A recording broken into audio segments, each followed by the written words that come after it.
Okay, thank you. So today with me, we are joined with Miss Nora Lisa. She's with the Center for E-Learning.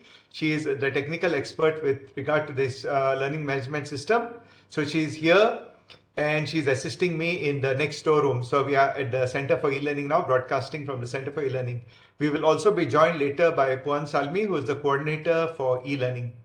And in the next session, which is next Monday, I will introduce you to MOCs and OERs. So we have designed this training actually for you for a 3-hour duration. But in reality, when we teach blended learning face-to-face, you require about 5 days of instruction. Okay, that's about 5 days of instruction, but we compress it because of online, because we are using online mode. But later on, we will definitely conduct a training for you in face-to-face mode once this semester basically starts. So we'll do it in the next semester.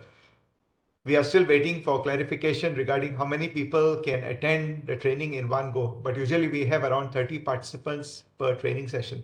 Okay, so today we'll focus online as a refresher. And for those of you who have just joined UMS, welcome to UMS. I will introduce you to some of the key aspects of online training and online system at UMS, okay, the technology-enabled learning ecosystem. So those of you who want to share this recording, please, we will share the link with you later. You can review it, you can reuse it at any given time. Those of you who are e-learning coordinators can review it as well. And all the content which is shared in the training is free for reuse and remix, because we share all our slides and all the content with you. Because that's the way we work at the Center for E-Learning. It's an open system. Okay, let's look at what we are going to learn today. But before we look at that, I have to explain to you the basis for why we do technology-enabled learning at UMS. Okay, as a background. Okay, so today I'm going to explain to you about the LMS itself. Some of you who have joined UMS in the previous semester are not new to the system. You have learned about it. Some of you who are just joined and who may want to learn about the system, I will teach you about the parameters. But what's very important to know is that when we do this kind of training, we follow a structured method of training, which means that everything has to be done in a step-by-step manner. Okay, so it's a step-by-step approach to setting up your blended learning ecosystem or the blended learning environment. So I will teach you about the blended learning system itself, the Smartv3. And for your information, we are going to migrate to Smartv4, which will have the same interface, but because we are using Moodle, which is a learning management system which has been upgraded for security reasons, we'll be transitioning to Smartv4, the fourth version of that. So we are currently now in the third version, but don't worry about the overall appearance will be same. We'll only add in some additional security features. We also look at the supporting systems which are there, which is our help desks. Some elements of instructional design I'll cover in this briefing session, and the overview of the LMS, and finally the step-by-step instruction. Okay, now technology-enabled learning gives us certain strengths. Okay, because when we are using technology-enabled learning, or what we call TEL, I'll refer to it as TEL in this entire session. So TEL actually refers to technology-enabled learning. This empowers you with certain strengths. One of the strengths is basically the students can adopt self-paced learning and they can access the learning anywhere, anytime. But there are also certain weaknesses in the system, which is the TEL system, ecosystem. One of them is the inability to assess certain domains, which are for example, the affective domain, but this can be overcome. Okay, there's also issues regarding the integrity of the examination and assessment. Okay, this is another weakness of the system. But the system in overall is something which we have to use because during the pandemic, we had to resort to the usage of TEL. Okay, so it offers many opportunities. For example, earlier the university was confined to a physical, what they call the brick and mortar space. With the TEL, you can go beyond to a globalized model of learning. Okay. And then we also have certain threats. So some of the threats, for example, which we perceive in TEL are the competition from our other universities. Okay, so we are competing for the same resources in terms of student resources and global prominence with other universities. So these are some of the overview of the strengths weaknesses, opportunities, and threats associated with TEL. Okay, now before we begin, right, I have to pull up a survey for you. So I just want you to fill up a form. It's just informal survey. Don't worry. I think the system is not even recording the email. I'm going to share this with you and I'm going to give you some time to fill it up. Okay, so I'm going to give you a link in the chat window. Okay, I copy the link and I paste it in the chat window. I'm going to share the link with you. Okay.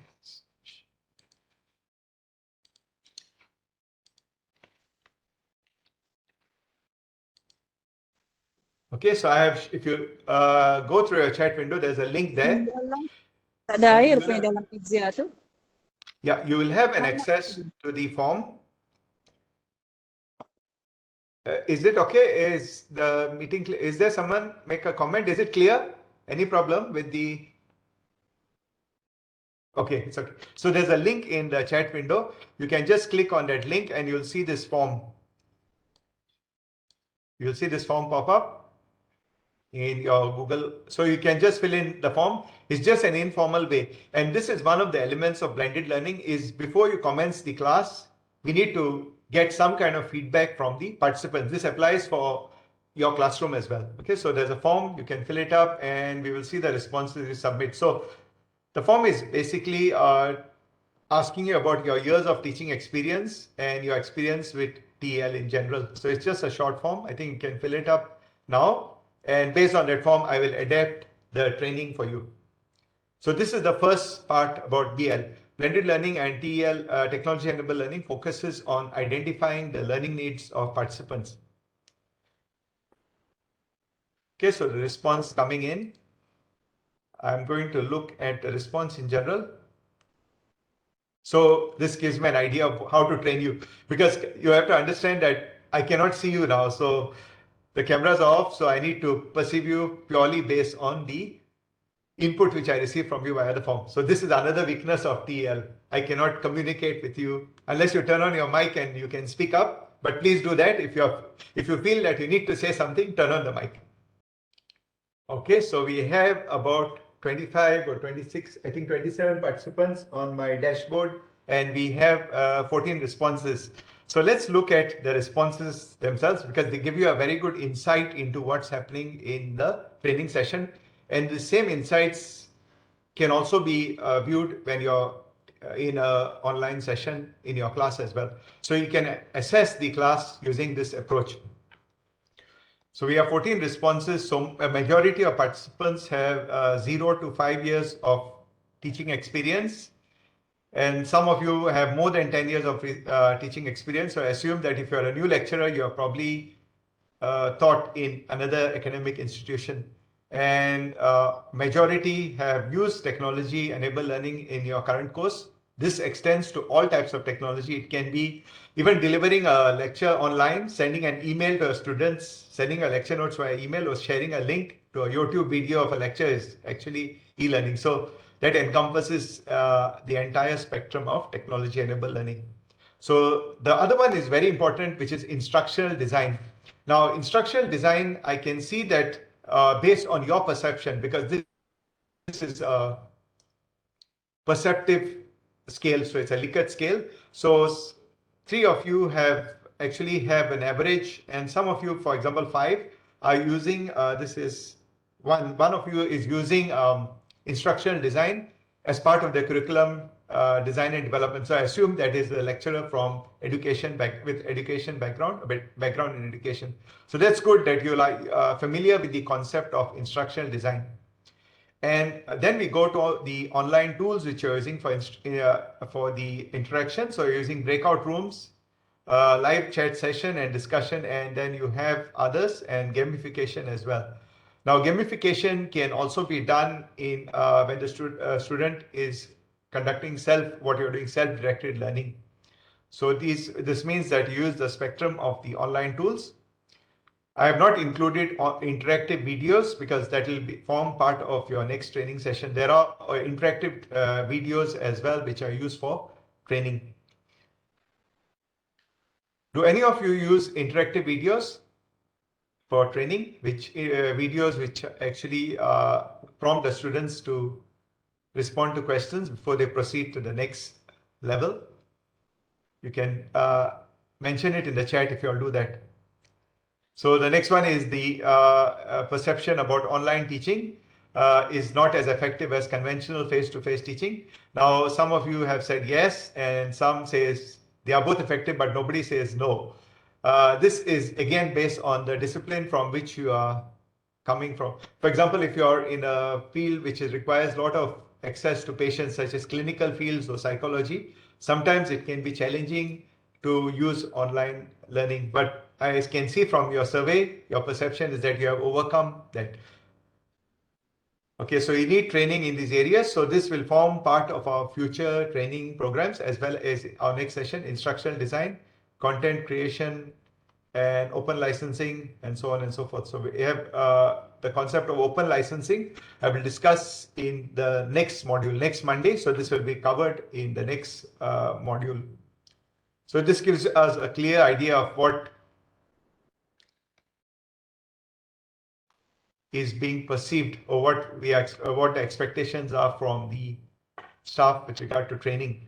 Now, this information, it is very useful for us at the Center for E-Learning, because it enables us to design training programs for you all. Okay, so thank you very much for participating in the pre-training assessment, and thank you for your feedback. And please, at any given point in time, please feel free to interrupt me. You can turn on your microphone and you can just prompt me, because I'm open to receiving questions and responding at any given time.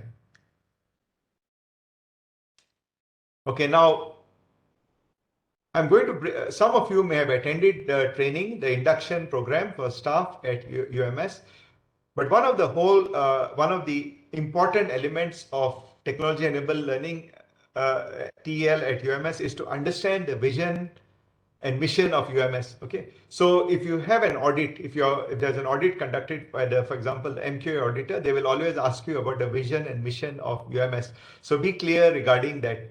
It should be part of your daily recall. You recall your vision and mission of UMS. Okay, at least the vision should be part of your it's part of your training, and you internalize it. Okay, so internalize the vision and mission of UMS. You not only internalize it, you also translate it into action. For example, UMS strives to be an innovative university of global standing. It's just a set of words, but what does it mean to you as a lecturer, as an individual? How do you use innovation in your teaching, in your research, and so on and so forth? For example, in our technology-enabled learning, it relates to innovations in teaching and the content creation, as well as the instructional design. And because if those of you who are new lecturers who have joined UMS, you should be prepared for the innovation competitions, because there are a number of competitions related to innovations in teaching and learning. These are similar to the competitions in science and technology. We also have competitions in teaching and learning. So this is where your innovative element comes into play. Okay, so this is the UMS mission. Again, I'll just reiterate it, because this is something which we should read every day in the morning when we come to UMS. So one of the elements of UMS means our philosophy is for international recognition. And how do we achieve international recognition? Is by having a larger digital footprint. So this digital footprint is where e-learning comes into the picture, as well as the open educational resources ecosystem. Now, if you look at large universities, for example, Massachusetts Institute of Technology, MIT, Caltech, and all that, they have a very large open source platform. They have what they call an open courseware. Now, these are universities which are well established in the world. They are in the top in rankings. But how they achieve that prominence in the world, one of them is, of course, the publications and research and patent. But the other element in today's world is the digital ecosystem. So they create a very large digital database, which is all the content which we create at universities. So at UMS, we have the OER, the Open Education Resources Repository. So this is actually an online repository which we will teach you I will basically guide you through the step-by-step procedures in the next training session, the next week, next Monday. And this is where your element of projecting yourself in the global ecosystem or the global digital ecosystem becomes relevant. Okay, this is something which usually we want you to reflect on. So usually during training sessions, when we have face-to-face, we will ask you to reflect on a certain concept. Okay, because as an educational institution, we don't have rigid guidelines on, we don't impose instructions top-down. Of course, we have certain things which we do top-down manner, but we should essentially reflect on how we perceive technology-enabled learning within the overall vision and mission of UMS. So this is something which you want to reflect, which I want you to reflect on, and please comment on that. Okay, so does anyone want to volunteer? You can turn on your microphone. If you don't turn on your camera because of bandwidth issues, it's okay. But can any of you give me a reflection, just reflection, your personal reflection on how you perceive TEL within the context of the vision and mission of UMS? Open for questions. Oh, sorry, open for comments. The floor is open. You have just joined UMS. You are basically internalizing the philosophy, the vision and mission of UMS. And how do you feel about it? Anyone want to volunteer to answer?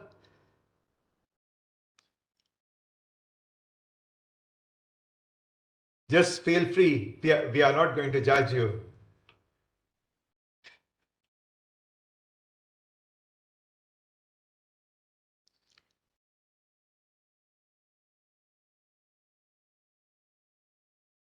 Any feedback? Any chat? Even a chat will do. May I? Yeah, please proceed. Please identify yourself first because I'm using the terminal. I can't see your name. Right, I'm Sharifa Nora Yeah, Sharifa. from PMRI. Yeah. Regarding the online method, perhaps, is there any disadvantage for disadvantaged students from, you remember the in the newspaper, the young lady who had to climb a hill or something to get Yeah. Thank you, Dr. Sharifa. Yeah. So your question relates to that, the disadvantaged students. yes, the gap, the technology gap between the levels of students. Thank you. Thank you very much. There are two elements, Dr. Sharifa, which relate to your question. One are the students who have the technological gap. The second one is who have the gap in the learning disabilities. Okay, so we have two sets of students at UMS. Now, the first one, we address it using different approaches. One of them is basically the bandwidth issues regarding the connectivity.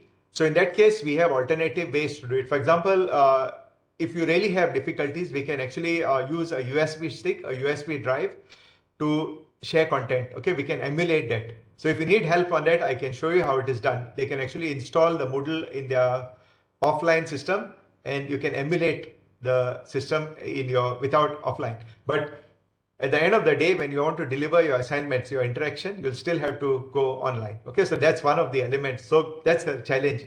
The second one relates to the individuals with disabilities. Now, some of you may be aware that in Malaysia we have an the inclusive open education. So there's a policy on inclusive open education. So inclusivity encompasses all the element. One is geographic, economic, as well as the disabilities. So these are things which we address using different what are known as modalities. The way the system delivers. So for example, in the case of geographic location, we deliver it using offline mode. In the case of the learner with disability, we have to revise the curriculum for addressing that specific need. For example, with visually challenged, we have to address it using, for instance, Braille, or maybe you have text to speech and so on and so forth. Okay, so these are the elements which are there. We can have specific training on that as well, but I hope that addresses the issue, Dr. Sharifa.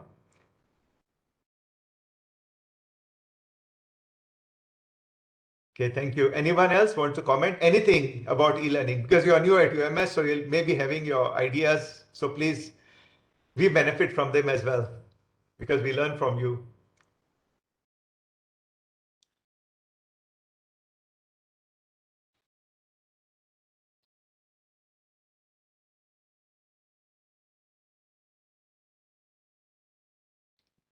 Okay, so if no reflection, we go on to the next phase. So I reiterate again, please be aware of that UMS vision and mission, because somewhere down the line, someone may ask you, and then it becomes evident regarding what we perceive or what we know about UMS.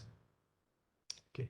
So where does all of this actually fit in, this technology enabled learning? Did we decide to put it on online? We decided to go online just due to the needs of the, for example, the society or the global needs? The answer is no.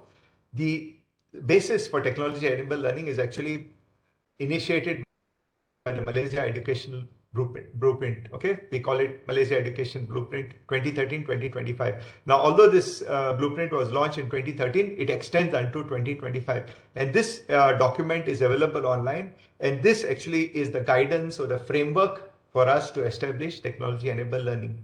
Now, when I joined UMS earlier in 2004, I think the technology enabled learning platform was launched in UMS in 2008 and 2009. That was the first Moodle platform which we had, the version 1. Okay, then we migrate to version 2, version 3, and version 4. Now the versions have nothing to do with the content delivery and so on and so forth. They are still essentially the same. It's just that we upgrade with security features and certain apps.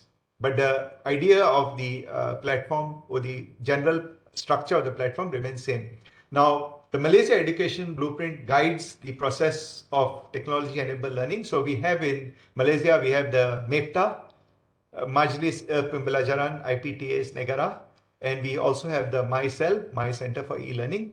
And these are having meetings regularly in order to monitor the progress of the universities with regard to e-learning, audit the process. So just as you have your MQA audit of your course file and your program files, we have the MyCell and the MEPTA audit of our e-learning system. That is why we have certain KRAs and KPIs with regard to the progress of the e-learning ecosystem. Okay. Now, in the document itself, you go through this document. It's an extensive document. I won't cover it in this presentation, but because you are a staff of an IPTA or in Malaysia or even an IPTS, you should be aware of this document because it contains many elements which we incorporate into our teaching and learning. Now, the element which we focus on at the Center for E-Learning is the shift number 7, what we call the strategic shift. Okay, so this is basically the ICT usage. And the philosophy, of course, we are using ICT as the platform, but what we are trying to enable is self-paced learning and distance learning. The issue of the student, as Dr. Sharifa mentioned, the student who is geographically distant, so that's distance learning, and which basically, if you look at the document itself, the blueprint, it emphasizes the infrastructure element as well, which is the networks and the coverage. But we can't, it's beyond our control at UMS. This is beyond our scope. So we focus on the other elements, which are the construction of the curriculum for technology enabled learning, the instructional design element. So what we are trying to do in this ecosystem is encourage self-paced learning. Okay? Self-paced learning is where the student or the recipient becomes the learner itself. So this self-paced learning not only extends to our students, it also extends to our alumni. So those of you who were alumni at UMS, or those of you who know alumni at UMS, can still access their lecture notes and their content even after they leave UMS. Okay, so that is referring to the self-paced learning. And we are looking also at the second element, which is, I have highlighted the skill level. Now, what is the skill level? This is because each student entering the education ecosystem has different knowledge, skills and abilities, what we measure in terms of competency. For example, those who are adult learners may also try to enter the university ecosystem. So they have different skill levels. Now, the challenge with the designing curriculum is to design it in such a way so that it addresses all the skill levels. And this is where what we call adaptive learning comes into the picture. Adaptive learning means you have a fixed curriculum, but you also have points or nodes at which the student can access in case they want to learn something more about the subject. For example, if you are teaching physics to a student and you are going to go into electronics, but the student does not know anything about transistors and he or she wants to take advanced course in electronics, they should have module incorporated in that course, which introduces them to the fundamentals of electronics, such as resistor, for example, transistor, and so on and so forth. So this is something which is challenging when it comes down to developing the content for e-pedagogy or technology-enabled learning. Okay, so this is one of the, again, I take this out from the document from ACEP. So you can see that number 9 is basically the Malaysian transition into globalized online learning. Okay, so this means that you have to understand the concept is Malaysia is an educational services provider. It contributes to the national economy. So we are facing competition from global sources. Okay, so we have competitors who are teaching the same content, and we need to maintain our niche in that globalized ecosystem. This is why localized content is very important. So content which has been adopted based on the unique cultural or national ecosystem in Malaysia. Okay, this is what is relevant in the global learning ecosystem. Okay, for example, someone wants to learn about culture in Malaysia, or someone wants to learn about, for example, aquaculture in Malaysia, how Malaysia does it. These students will want to access this, and these are the global students which we target using technology-enabled learning. Of course, this also benefits at the national level, but we look at both the levels. So one of the thrusts of the blueprint and in Malaysian education ecosystem is the globalized online learning. Okay, that's where TEL comes into the picture.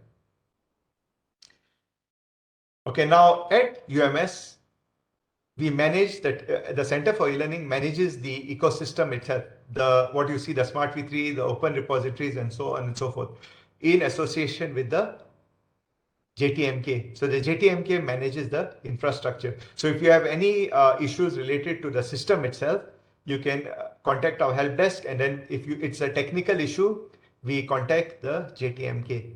If it's an issue related to the system itself, Nora or Zul, our technical staff, will manage it from our Pusat e-PEMBELAJARAN.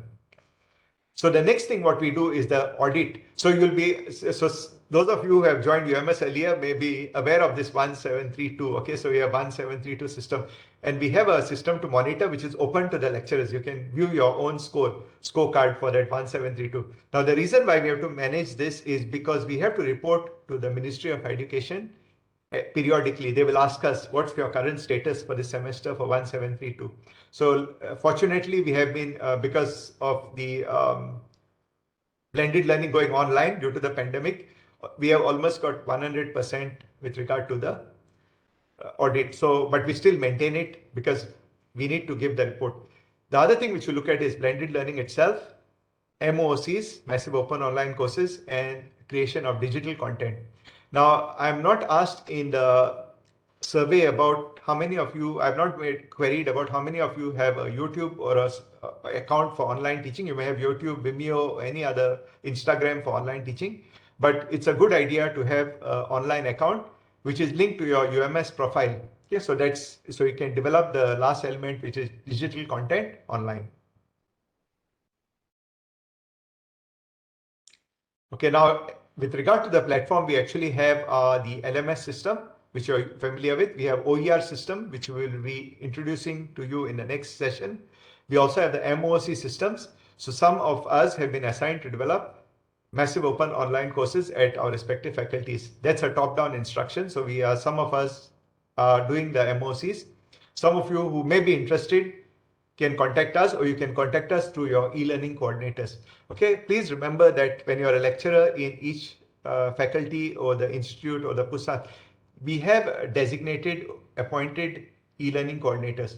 So everything which comes through the Center for E-Learning is a communication through them. They have been assigned with the authority. So if you want to develop a MOOC, you have to go through them. They will approach us, and so on and so forth. We have created that system so that there is no communication gap, okay? Because MOOC development is a cyclical process. It has a lot of, for example, you submit a MOOC, you have to review it, and so on and so forth. So to prevent any kind of disruption, we have created that system where you go through your e-learning coordinator.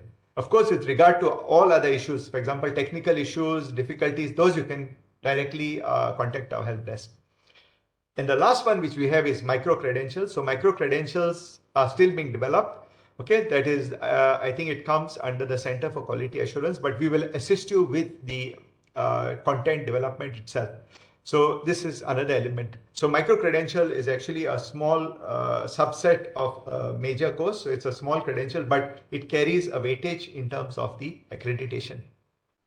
So these are some of the elements for the platform which we cover at the Center for E-Learning. Okay, now, as I mentioned, TEL adoption has been increased over years, and earlier, before pandemic, it was around 60 to 70%. Currently, now it is almost 100% as the entire system migrates to technology-enabled learning. Okay, if you have any questions regarding the platforms or systems, you can post them now, or you can turn on your mic and ask me.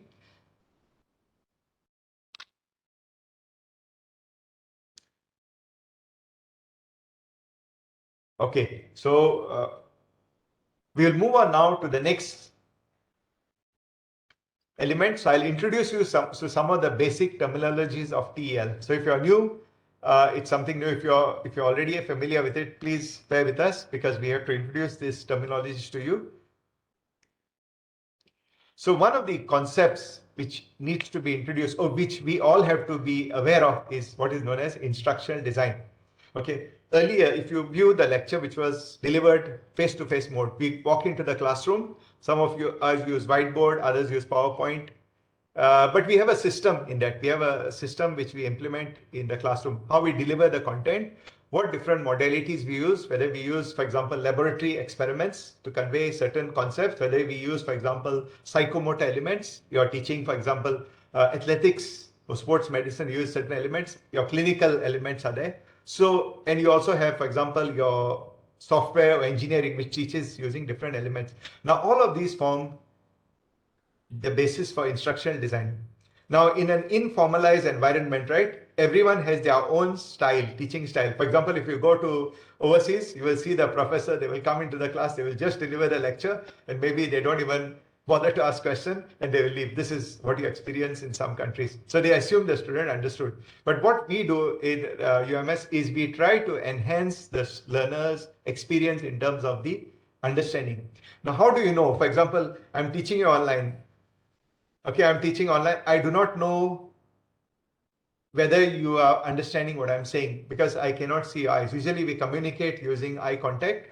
In an online ecosystem, it becomes almost impossible. So we have to develop the adequate tools to assess the progress of the class. So this is generally done. The simplest way it is done is, for example, is polls or chat. We get feedback in chat. We say, normally in a class we'll ask, did you understand? Do you understand? If not, I will repeat that. But in an online ecosystem, it's usually by the chat. I ask, do you understand? And then you respond and I get back, oh, via a impromptu quiz. Okay. Now all of this has to be formalized into what is known as the instructional design.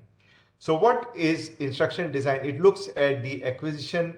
We are actually assessing our content in terms of what it can actually deliver.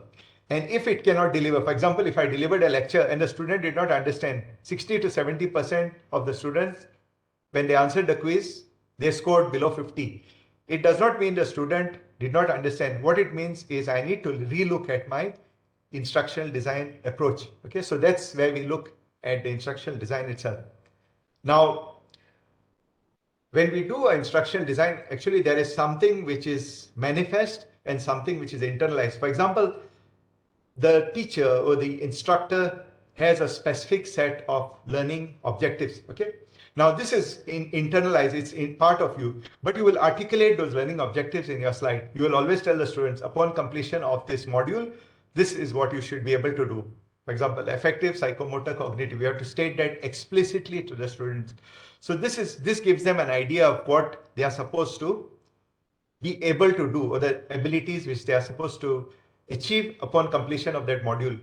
But we also internalize it, which means that when we are delivering our content, we focus on those LOs as part of our internalized process. Okay, so that's the learning objectives. Once you have articulated or stated them explicitly to the student, the next one is the learning activities themselves. Now, this changes based on the setting. For example, in a clinical setting, you have a hospital setting, you'll have certain learning activities which will enable the student to grasp certain concepts and achieve certain LOs, learning objectives. In a psychomotor setting, for example, laboratory, again, you have certain elements which you assess. So this is very important as part of instructional design. So you have to have your learning objectives, your activities, and your assessment. All of them should be integrated and linked together. Now this will form one object, for example, one lecture. So it can extend to 2 lectures as well.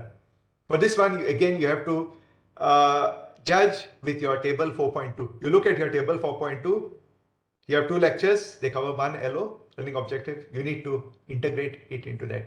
So this is something which you need to develop, the skill set which you need to develop when you're working at UMS. Okay? So when you're new academician, you need to incorporate this now. Because the earlier generation of academicians, maybe 10 or 15 years ago, there was no real element of instructional design. Okay, if you look at the earlier lecturers, sometimes you just came, for example, you come with your PhD. So in the PhD, they teach us technical subject. Unless you're from education background, you won't learn instructional design. So that is that thing you learn when you come to UMS. You don't learn about domains, you don't learn about cognitive psychomotor affective in your PhD. Okay, so you need to incorporate that because it's eventually measured at every level, okay, at the MQA level as well. Okay, so now those of you who are from education will be well aware of this. The Florida State University is actually attributed for developing this module, which is the AD model. Okay, so if those of you are educator, you're expert in the field, you can interrupt me and you can have your say at this point, okay, because I'm not an educator, I'm a biologist. So this is what we have been incorporating or learning as part of the process of teaching at UMS. Okay. So what is this AD model? So what it does is, whenever you're given any kind of teaching, for example, I have to teach you this module today. Okay, this is the first time we are doing it for a new educator online mode. So first I have to analyze your learning. What should I tell you about? Okay, that's what I think about. So I have to sit with that thought for the whole day, and I have to note down what should I deliver. Should I deliver something which is relevant? Should I deliver something which is impromptu? Because there are certain elements, for example, I'm teaching a formal, and I'm also teaching you something which are impromptu, means I'm saying certain things. So that is actually an analysis of what we have to teach. This actually looks at the skill set of the individual. That's why I do the review or the survey at the beginning, because I need to analyze, even though I have assumed that you know certain things I don't know, but I still need to get a real picture. Okay, so that's where we do the analysis element. Then we design our content. So for example, in today's training, we are going to go through this training module as a lecture, and then I'll go into a hands-on. So that's a design. Then I develop this content. So I sit with my my colleagues here, Nora, and then we design. For example, I'm going to actually take you into the LMS, and I'm going to ask you to do certain things so that you learn all that. So we develop that. Implementation is what we are doing now. Okay, and finally we do evaluation. Evaluation is not your evaluation. Evaluation is our evaluation for our actual module. So we'll evaluate the course module. For example, we will see what was the interaction, how many participants actually interacted, whether they learned something new. Of course, we will know that because when we interact with you in the next training session, we will ask you. So if we did not do that, it's actually a shortcoming on our part as a trainer. So that's the cyclical. This is the cyclical process. Okay, so you will learn about this probably when you are participating in the induction at UMS. Those of you who have not done so, ADDIE is one of the modules. Okay, so that's ADDIE. Now this is only one of the modules. Models, but there are many other models for instructional design. Okay, now another element which has to be learned is the learning domains. Okay, we have cognitive, affective, and psychomotor, but I will explain these to you from the context of e-learning. Okay, those of you who are experts in this need no introduction, but we look at it from the aspect of the e-learning. Now, in a TEL ecosystem, the first one is cognitive. Cognitive is relatively easy to assess in an online ecosystem. It's the affective and psychomotor which become challenging. Okay? But they can be addressed as well. Okay, so in the cognitive domain, of course, the first element, let's look at it from the perspective of e-learning. Knowledge can be delivered. Of course, we are not only delivering knowledge, student is learning from alternative sources. They are watching YouTube, reading papers, they are even watching other lectures. So there's knowledge is there. Now, our role comes in the part where we have to facilitate comprehension.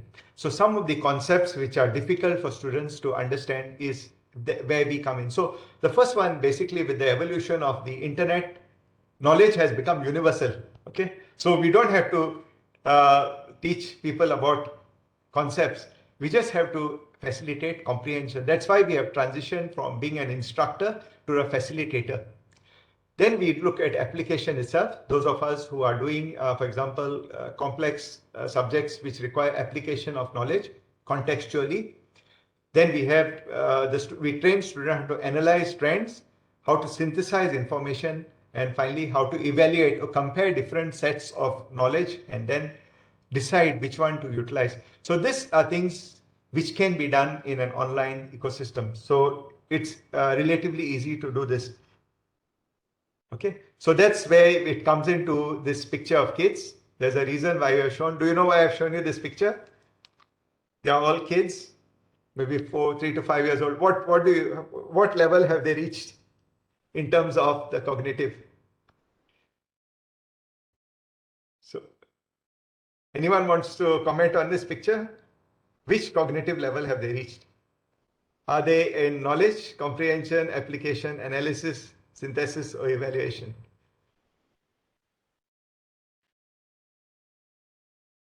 Anyone wants to comment on it?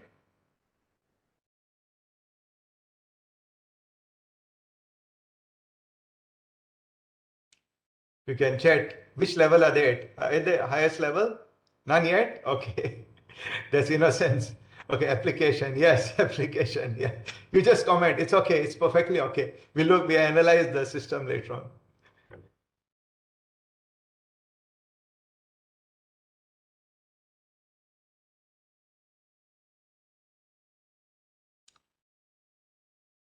How sweet or cold. Okay. How sweet or cold, etc. Okay. Yeah, more fun with application. Yes.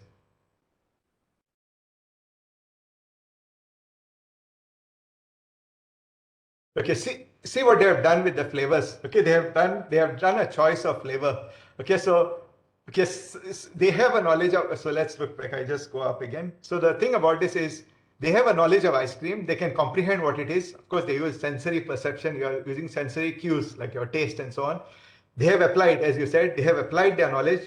Okay, they have analyzed that knowledge as well. For example, they may have probably seen that they will get only one ice cream cone. Their parents told them, we can't afford you to have a second scoop. So they have analyzed that information as well. They have also synthesized that knowledge. But what they have done is evaluation, because they have made a choice. They have evaluated, for example, the vanilla flavor, strawberry, and so on and so forth. They have made a choice regarding. So even though it's a 5-year-old kid, if you have children, you will see it, they will still learn to evaluate knowledge at a younger age. Okay, so that they have already reached that at that level. So this is actually an ongoing process which is happening in us. We are doing it all the time. As children, you do it consciously. As adults, we are doing it subconsciously. We are actually observing people and always assessing them. We have, for example, based on our previous conditioning, it's a kind of a prejudice. So I look at you, I will say, oh, that's the way you are, that's your name, and then you will automatically, it's subconscious. Okay, so these are cues which are present in all of us. So that's where we assess. Okay, so that's just something trivia about. We use this as an explanation. There are many other examples of how. Yes, Mohammed Fadli, please turn on. You can speak.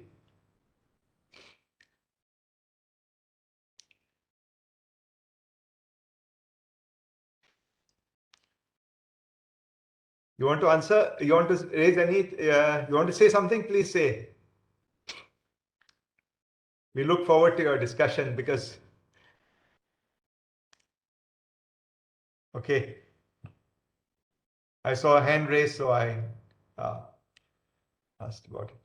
Okay, so the next one is the affective domain, which is basically receiving, responding, valuing, organizing, and characterizing. Now, this one is difficult to assess in an online ecosystem. It's even more difficult to assess in a classroom because we need to develop a rubric for this. Maybe perhaps in the next class or in this class, I will give you a table of rubrics so you can understand rubrics for different domains. So you have affective domain. Now, affective domain is difficult to assess because I can show you that I'm someone who I'm not. Okay, this is a human characteristic.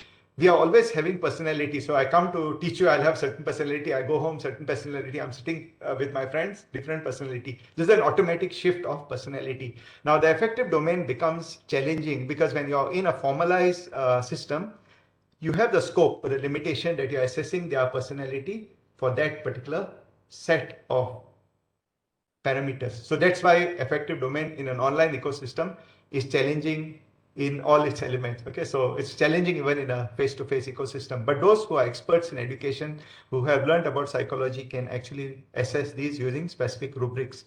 So this is basically your ability. For example, you will be in society. You learn certain things like you should not litter the environment. You should be aware of, conscious of other people's feelings and emotions. And then you learn this information. Then you respond to that. You internalize it. And then you adopt it and it becomes part of your behavior, as part of your character. So this is something which is a higher order domain. So it must be assessed. Of course, some of the table 4.2, some of the subjects, they will ask you to assess affective. So there's a specific set of rubrics for this affective domain. Assessing it online becomes a challenge. Unless if you have any insights or those of you who have experience, you want to comment, you can say it. Yeah, someone says it's a cognitive at graduate level. Yes, this is actually because comes in at an early stage. Okay, for example, your child may go to say, oh, my mother has a better car than your mother. It's actually comparison. So they are evaluating, comparing also. So they are saying, oh, this car is better than that car because it has, for example, more features. They are saying this. So this is actually something which they learn as part of the process of day-to-day interaction. Okay, so it comes in earlier. Okay, there was a very interesting test done on students for performance. Okay, so they were given a test. I'll just tell you this as a sideline. So they gave a student a test. I will give you a chocolate. They divided the students into two groups of 10 each. They said, I'll give you a chocolate to the entire set. Okay, they have like 20 students. I'll give you a chocolate. So will you eat the chocolate now or will you save it for later? So some of the students, they eat the chocolate at that point in time. They will straight away open up the wrapper and they'll rip and they will eat. Some of the students will save it for later. So the ones who saved it for later are the ones which they found out performed better eventually in the school system. So that means they already have a perception of that skill, that they need to save something for the future and then it's part of their thought process. So these are things which psychologists or learning educators can assess in a classroom ecosystem. Okay, so depending on your subject, it will be relevant. Okay, so for example, if you are teaching physics or chemistry, this is not really relevant, but we do have elements of this in our table 4.2. For this one, you need to reference your respective program files or course files and determine whether it needs to assess affective domain.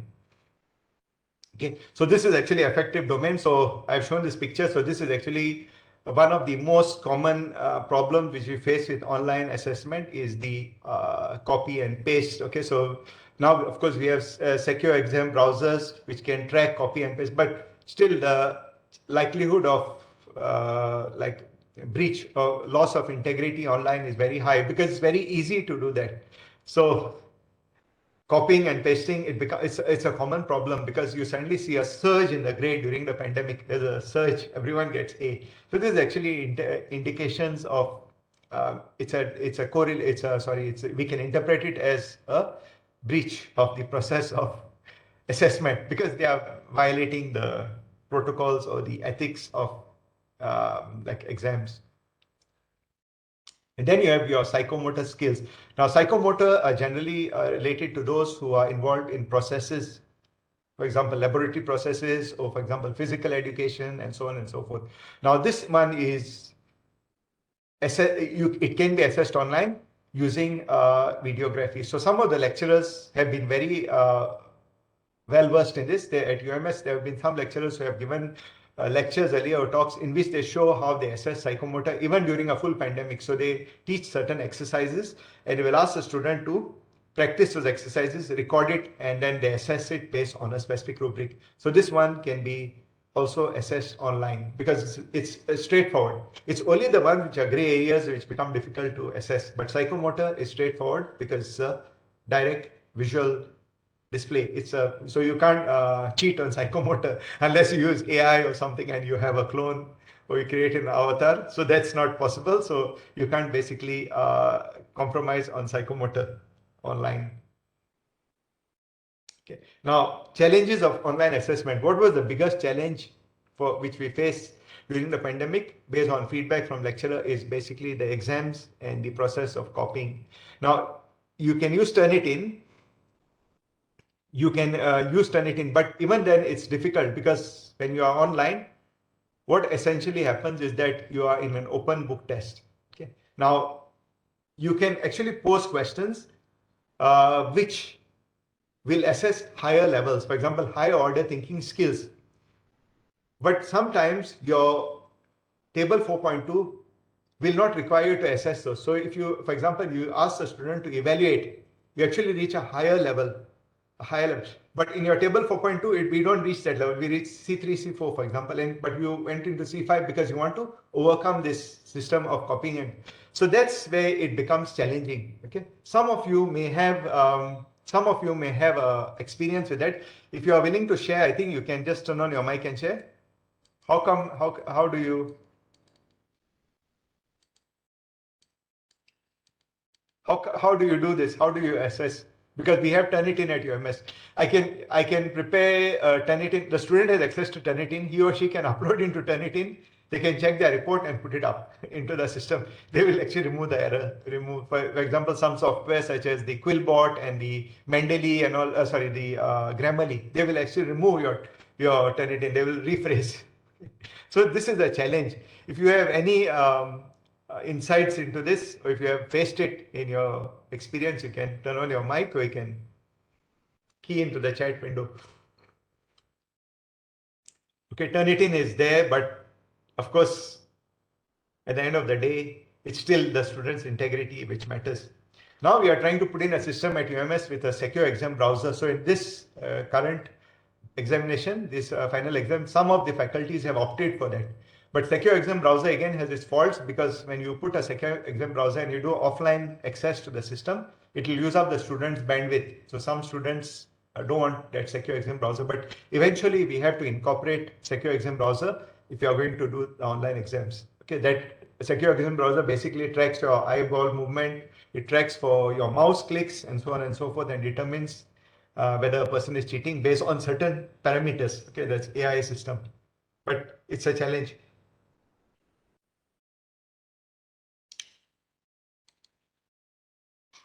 Okay, the other model which we have is the TPAC model. Okay, now this is the technological, pedagogical content and knowledge framework model. So we look at the TPAC model. So this is we use, for example, in online education, we have certain experts in UMS who are expert in TPAC. If you need them, if you request a talk on TPAC, we can invite an expert to give you a talk on TPAC. Now, what this TPAC framework actually means is you have the technology. For example, I have videography, I have the online tools, I have polls, etc., etc. I have the online broadcast system. That's a technology, but it has nothing to do with pedagogy, because pedagogy is a teaching style. It's how you structure your curriculum and how you design your curriculum for delivery. And then you have your materials or the content. So these elements are all part of the TPAC model. It also incorporates the experiential learning. Okay, for example, if I'm teaching you legal aspects, I'm teaching you, for instance, laws of Malaysia. I can teach you the law of Malaysia with regard to the reference to the particular acta or the laws. Just the content itself, I can interpret it for you, but I also have to interpret it contextually. Interpretation contextually means interpreting the law with regard to the current context. For example, you have a law, a legal criminal proceeding for example, for manslaughter. Okay, so you deliver the content, but you also have to interpret it contextually. So that's where TPAC actually incorporates all the elements of the process of delivery of content. Okay, this is the framework.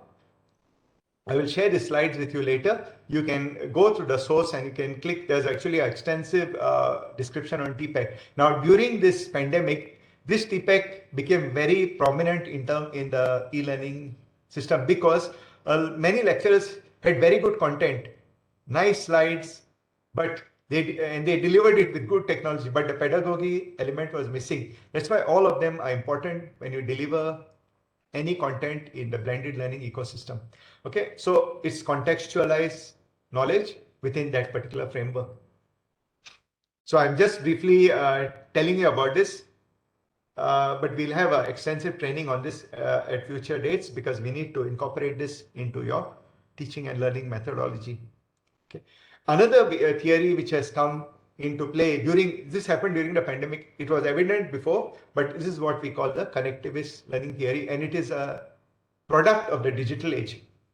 It's an automated product actually. It's not something which was incorporated into the system like we have other learning theories. This is something which was observed. What was observed in the current ecosystem, which has a lot of digital access, is that students were learning more outside the class than within the class. Okay? For example, if you are learning engineering and you want to learn how to service, for example, you want to learn the concepts of turbocharger, for example, how to turbocharge an engine, you can find thousands of videos on YouTube by experts which are describing that technical aspect of, for example, turbocharging an engine. So you can just watch it online, and you come to class, your lecturer talks about turbocharging, but you already have an advanced knowledge because of your connectivist learning theory. So rather than discriminating or delineating these two elements, like you come to class and you have a formal environment, connectivists will learn from everywhere else. What learning experts or educationists come out with this theory of the connectivist model. Connectivist model means your role now becomes that of a curator. The student watches or retrieves a lot of content from online. Then he or she comes to class, okay? The content goes through, you curate it, because many of the things which are online may not be true. They may not be technically correct. So as an educator, that's where your role comes in, as a curator of that information, and then you spread it out. So this connectivist theory is based on different part of the node. Your node and your of connects automatically. Earlier we had behavior construct and the cognitivism. Teach students is you touch or do and feel in the class. Okay, you ask. So these are the things which are part of the traditional aspect. You taught them theory. Now they already learn about it. You just establish it within a framework. Now, I think Dr. Sharifa asked me this thing about inclusivity. So inclusivity is one of the key elements of the Malaysian educational blueprint. So we are looking at inclusivity. Inclusivity encompasses everything. So in UMS, if we have students, learners with disabilities, we are supposed to incorporate our curriculum design so that they are included in the class. Now, this concept of inclusivity does not mean redesigning the entire curriculum.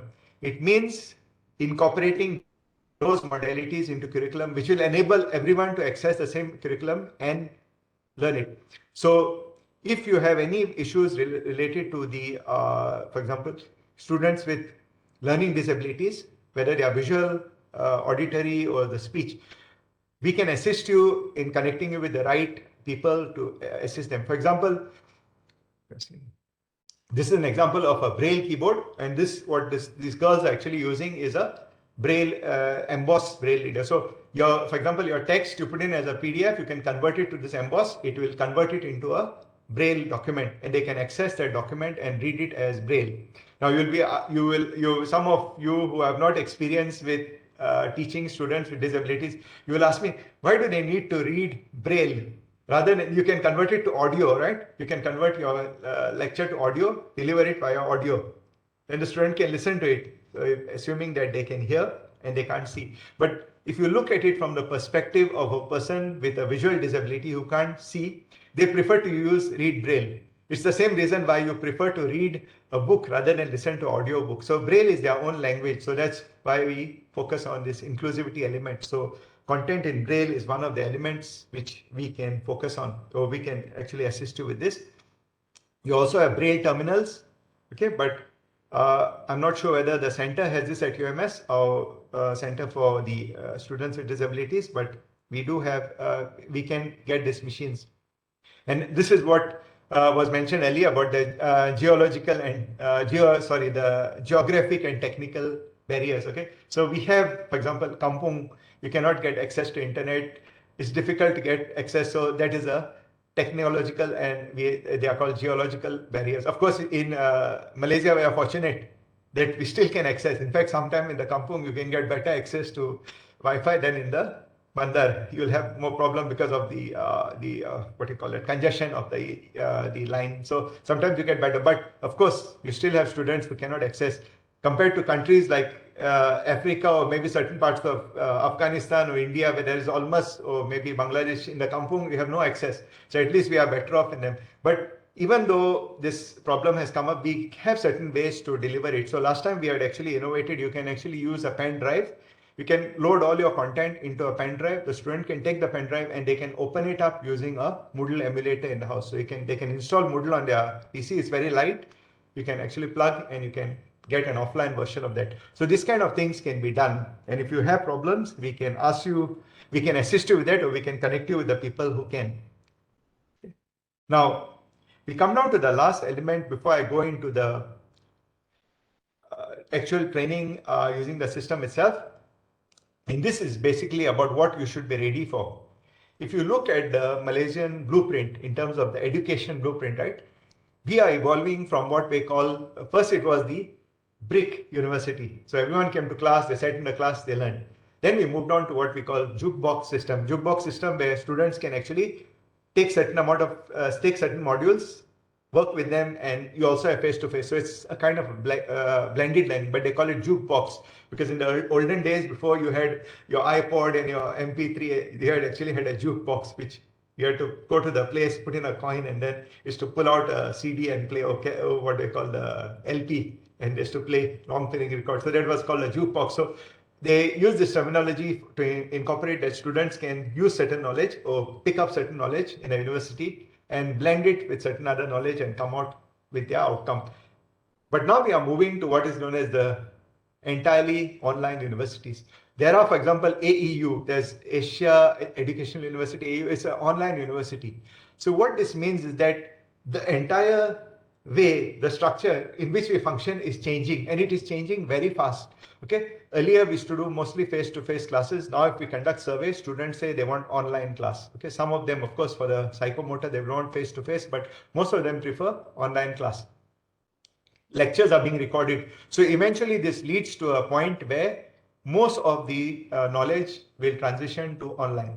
Okay, this will also be basically precipitated by certain events. For example, you have wars, then increase in the cost of energy. Like some of the countries in Europe, now they're already talking about 4-day week. So students only go to class for 4 days rather than 5 or 6 days. So they want to incorporate because of the cost of transport. So this is bound to happen as we compete for limited resources.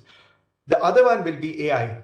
Okay, now if you look at adaptive learning, about 5 or 6 years ago, IBM already has an AI system. So you can just tell it what you need, what you want to learn. It says, today I want to learn about, for example, about how to breed different varieties of chili, for example, or how to breed different varieties of tomato. So guide me through the whole process. So it will ask you what level do you want to learn? Do you need certification? And it will guide you through the whole process. It will pick up all content from across the world, create a course module for you, get you trained, and you can then, it will also tell you how to certify yourself. So this is the way forward. Actually, it's a way which is already being adopted by all the market leader universities. All the IPTS are all transitioning to this module, to this particular type of teaching and learning online. The other element will be the needs of society and industry. Earlier, for example, the need was for example, take a profession like economics, or you have a stock market, marketing, you have stock market trading. Earlier, you needed an analyst to analyze trends in, for example, commodities and stocks. And then he or she would then prepare an analysis report and give it to the broker, and then they will do their trading activity. This is the business model. Today, all that has been done by bots. Many of the professions will shift to the automation. Okay? So many of the engineering fields, the polytechnic, the people who study the skills in polytechnic, welding, machining, all these will be replaced with AI. So that also, this actually changes the way we are actually delivering content. What content will we deliver in the future? This is one of the challenge which I'm going to pose to you. Okay, you try and conceptualize a world in which technology has changed, the needs of society have changed. So how will you train students? What courses will you develop? So these are things which we should be thinking about in the future. So if you have any questions related to this, you can post it or you can just shout out in your mic. And before I move on to the LMS system, any questions, any comments, any shares, anything you want to talk about? Prof, may I? Yeah. I'll have to, can you identify yourself? I cannot see Right. your, Yeah, I'm Nora again. yeah. I'm just wondering, remember you were saying about self-paced learning? Yeah.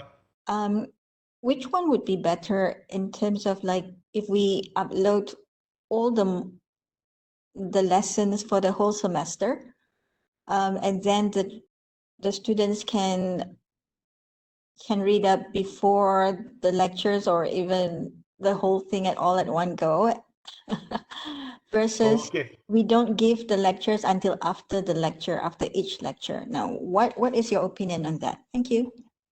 Thank you, Dr. Sharifa. Actually, that depends on your learning style. The general practice, this is what is done by lecturers. Usually you have 14 weeks of instruction. So at the beginning of the class, beginning of the semester, right? You don't have, if you have been teaching that subject or that course earlier, you don't have to upload everything all again. You just do a backup and a restore. But when you do a restore, you'll basically upload 14 contents into the system already. General practice in UMS is as follows. The lecturer will only open up the week once the lecture is complete. For example, if I'm teaching a subject in the subsequent week, about a week before I start that lecture, I will open up that particular module for that particular week. You can unhide and hide it. The student can access that, and then only you open up the next week. So if you open up everything, it creates what is known as cognitive overload. They will go and they will move here and then they will probably not figure out what's going on in the entire, because some of them will move too fast, some of them will move too slow. So it's better to create a focused environment where they focus only on the week ahead. Does that answer your question, Doctor? Because Yes. like, sorry? Yes, thank you for that. Yeah, thank you for that guidance. Thank you. Yeah, thank you, Doctor. Some of the lecturers may have a different opinion regarding this, but most of us will follow that. That's based on our observation of the platform itself, because we track the usage and analytics. It's week by week. Okay, so I will guide you through the process, but I'll give you a link and I'm going to show you something. So what are we going to cover today in this, the next, I think, 1.5 hours? I'm going to teach you about the profile setup. What's a profile? Because the profile is one of the element because in the blended learning ecosystem, right? It's something like a LinkedIn account or a Facebook. For example, just imagine 2 years ago, suddenly the pandemic came and you're a new lecturer. The student doesn't know you. Because they know some of us because we are interacting with them. But when it's online, the most important one, the first one is your profile. I will show you how to set it up. Then I show you how to set up your course page. Okay. The content development, the different types of content, there's different elements inside. The resources, the activities. So this content is divided into 2 elements. Resources is basically all the things which is required for them to learn, the modules, the lecture notes, the links to repositories, etc. Then we have the activities, which are the forums, etc. I'll show you how to enroll users, because sometimes the system may not be automated and it's good to customize the system based on your specific requirements. And permissions are there, which will I'll cover permission in the training. Communicating. Now this is one which is very challenging, because sometimes, right, lecturers use WhatsApp and that creates a big clutter in your system. So there are other ways to communicate with students, and I would recommend you use what is known as the mobile app, the Moodle mobile app. And learning analytics, some of you may be aware, some of you may not be aware, our system is actually designed for capturing learning analytics. And we look at the next module, our focus is on digital tools. So let's get straight into the system. Okay, now I'm going to do something which is sharing your link. So I'm going to open up the next tab. Okay, and I'm going to log into my system. So I would suggest to to you to do this. 1 second. I will give you a link. You have to change Windows. This one. And I open this.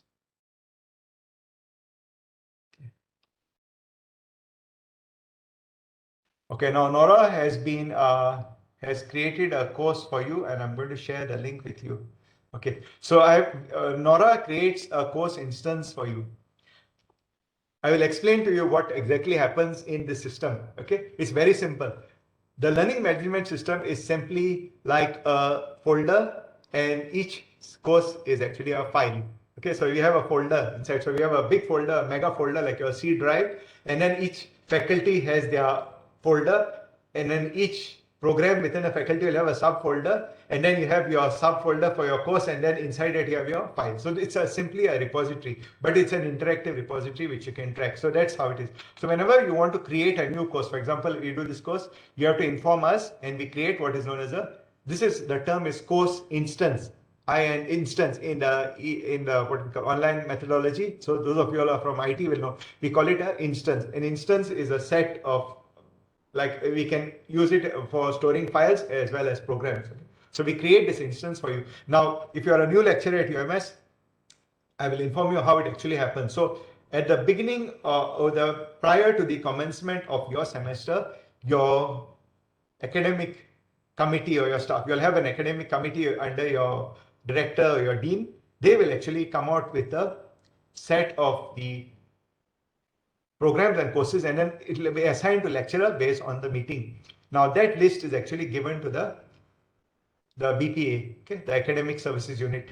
This academic services unit will prepare your timetable, the Jadwal Kuliya, what we call, and they will give us the copy. So once it is done, then we integrate that into the system. So then we create our course for that particular year, for that particular semester, and so on and so forth. Now, if your course does not appear in the system, you have to inform us again through your e-learning coordinator, because your e-learning coordinator is our point of contact, so that we don't override their authority.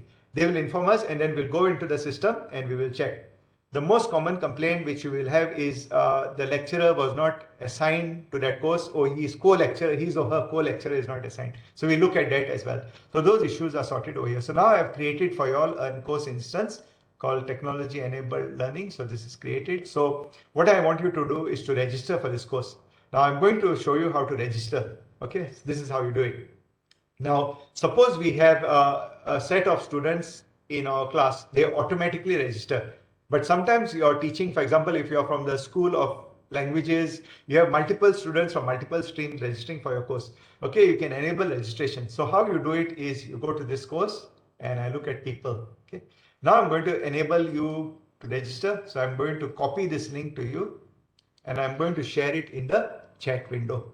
Okay, let's go through the process step by step so that we can get through with it easily. So I'm going to open the chat window and I'm going to share the link with you in the chat window.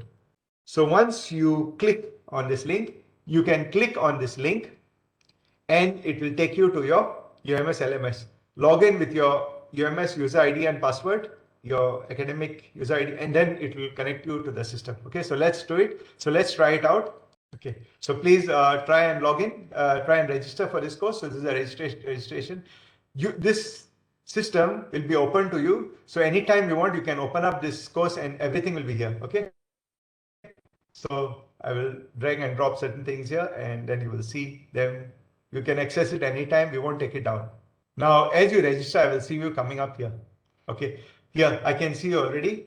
So I can see you, but you are registered now as a student, not as a lecturer. There's a reason why I'm doing this, because I want to show you how the analytics work. Because if I register you as teacher or lecturer, I cannot demonstrate to you the analytics element of the training. Okay, so you have everyone is being registered here. Okay, so everyone is logging in and registering. Okay, now suppose I want to restrict login to only the students who have a password. How do I do that? I go to users here. You will see this tab here. Okay, go to the far left hand side and you click on users and you go to enrollment methods. Now we have an instructional ebook for you which is in the website itself. It's in the UMS website, in our Center for E-Learning website, and you can download this. It contains all the instructions inside. Now, suppose I want to restrict the registration, right? What I do is I go to the users here, go to users, and then you go to enrollment methods. Okay, so I click on enrollment methods. Now, in this, I can allow the student to enroll as self, means they will automatically enroll. So under some circumstances, you can have students who are not in your course enrolling for your course by mistake. Okay, and then they will have a problem. They will deregister and re-register and so on and so forth. So to prevent this, usually we create a enrollment method. So you have an enrollment method, you choose and you do a click on self-enrollment. When I create a self-enrollment, I have to create an instance for the instance name. This is just a name for this, enroll for course code. You say enroll for course code. So this is a searchable instance in the Smartv3. So suppose somebody Googles or finds, looks through the search window for Smart, and then they say how to enroll for course code so and so ABCD. So it will turn up on the search. Okay. So you have enroll. So I allow existing enrollments, allow new enrollments. Yes. And now I need to create an enrollment key. So I'm going to create an enrollment key ABCD. 1, 1, 2, 3, 4. This is up to you how you create it. So I'll be creating this. So this enrollment key, right? I'm also going to share with you in the chat. Okay. Because after I finish doing the setting, you can only enroll with the enrollment key. Now there is no other assigned thing, so you can you don't change any of these parameters, and you give a welcome message. Thank you. Thank you for enrolling for the course, and then you can give the course code, and you can, if you have your Instagram or YouTube video or a Vimeo video, you can put up a video link here. Okay, it works just as well. The student will say, give you a link, and you have it here. And now I'm going to add the method.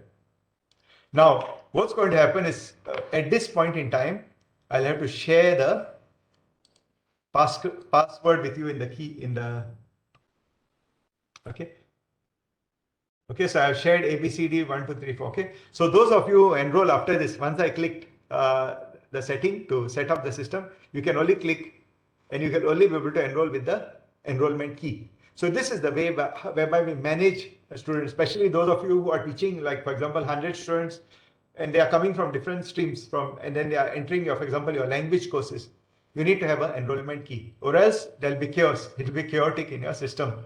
Okay, so that's the course code.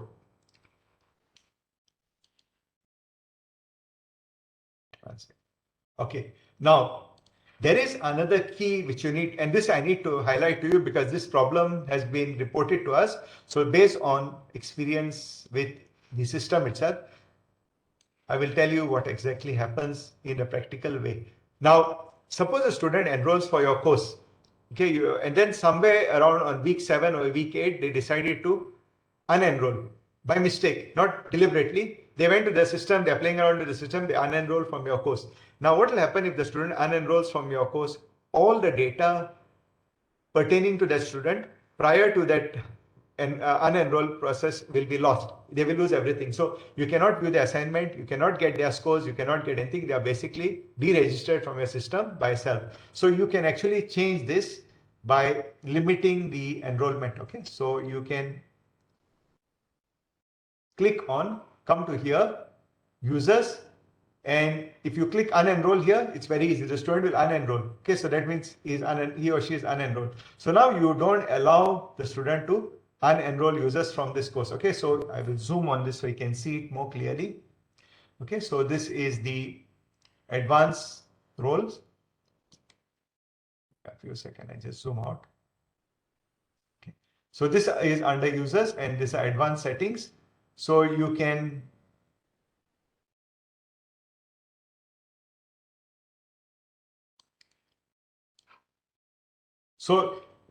see this. So this is only allowing the manager to unenroll. Okay, and enroll users can only be done by the manager. So unenroll users for this course. Okay, and then there is something called as unenroll self from the course. So be careful with this. So whenever you set up your system, you commence the semester, go to unenroll self from the course and you disable the student. Okay, so click delete, remove.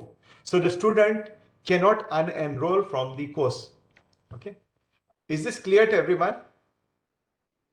It's clear how you are, because this is a very important aspect. Otherwise, students can bring this matter up and it becomes an issue because they will unenroll from the course, either intentionally or by accident, and then they will ask you for the marks and so on and so forth. But then there's no way we, even at the Center for E-Learning or even JTMJ, cannot recover that, because this system is designed to give the how do you say, the control to both the student and the lecturer as well as the manager, the system manager. So if the student decides to unenroll from the course, it is his or her issue, his or her choice. But then we cannot track back that data related to a student again. So please be careful with this. So always ensure that the users, okay, under this button. So you go to users, and then you go to permissions, okay, and then you look for the permission, and you will see these permissions coming over here. You can see it at the side, the dashboard, and then you can click on that. Unenroll self from the course. This is the one which you highlight here. Unenroll self from the course. Always disable it for the student. Otherwise, you will have unenrollment problem. It's common issue. Okay, so that's the next thing which we see. So this is the users. Okay, so let's get back to our course again. Okay, so this is so let's see who has enrolled. Okay, so we have all of you enrolled in the course. Okay, so I can see all the users and who is being enrolled inside. From enrolling the users, we move to the next element, which is the groups.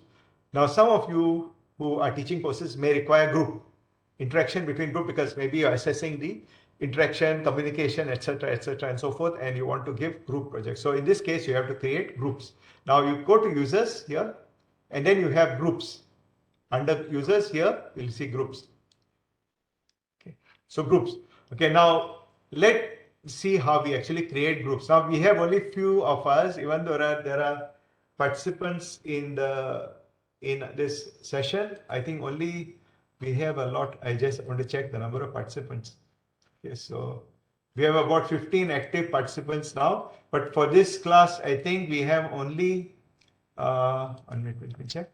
We have only few, 1, 2, 3, 4, 5, 6, 7. So we only have 7 participants, excluding me, because I cannot be in part of the group. So we only have 7 of us here. So those of our respected lecturers who have not registered, please register, because I want to show you some functionality, and if everyone is registered, it's easier for me to show you how it works. Otherwise, it's the analytics become challenging. Okay, so let me go into any difficulty until this stage. To those who have registered, please turn on your mic and ask, because I'm using 2 laptops here. I cannot see your chat window. So you'll have to please turn on your microphone and you can ask me anything. I'm using 2 laptops, so I can't monitor your chat window. Okay. So I have a question, please. Yeah. So when I click on the link that you sent, right? So I see a message that says no in progress courses. So okay. You can't enroll, doctor? not that I know of. And then Okay. But they have enrolled actually. One second, 1 minute. I will share the link again. Yeah. Okay. Let me share this link.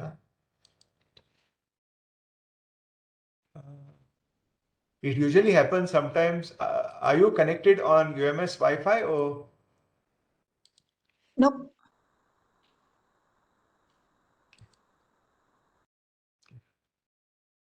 Okay.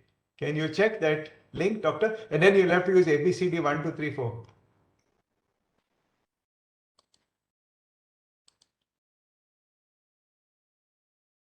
I only see my own course. Oh, you see your own course. No, you click on that link and you register for the course. Where the course has an ID 22299220. Can you see the link? It'll open your window.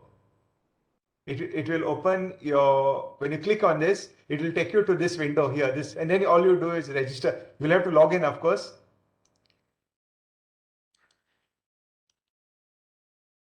and you'll have to use the password.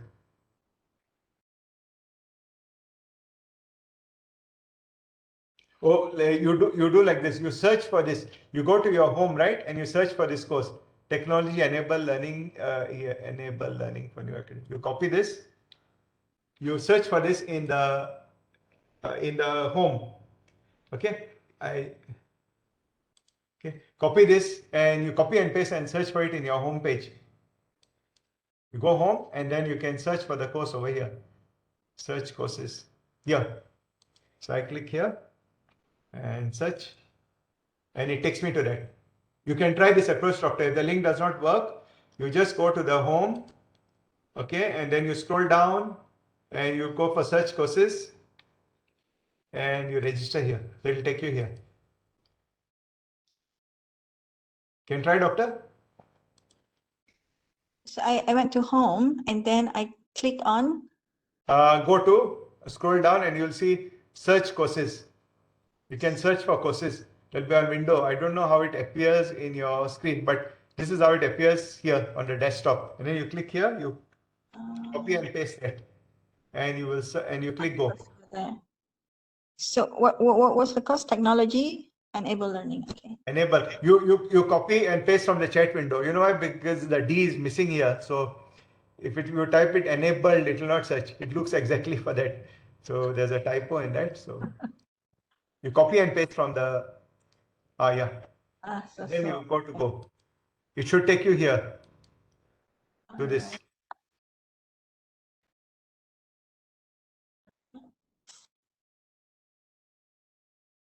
And then I go back.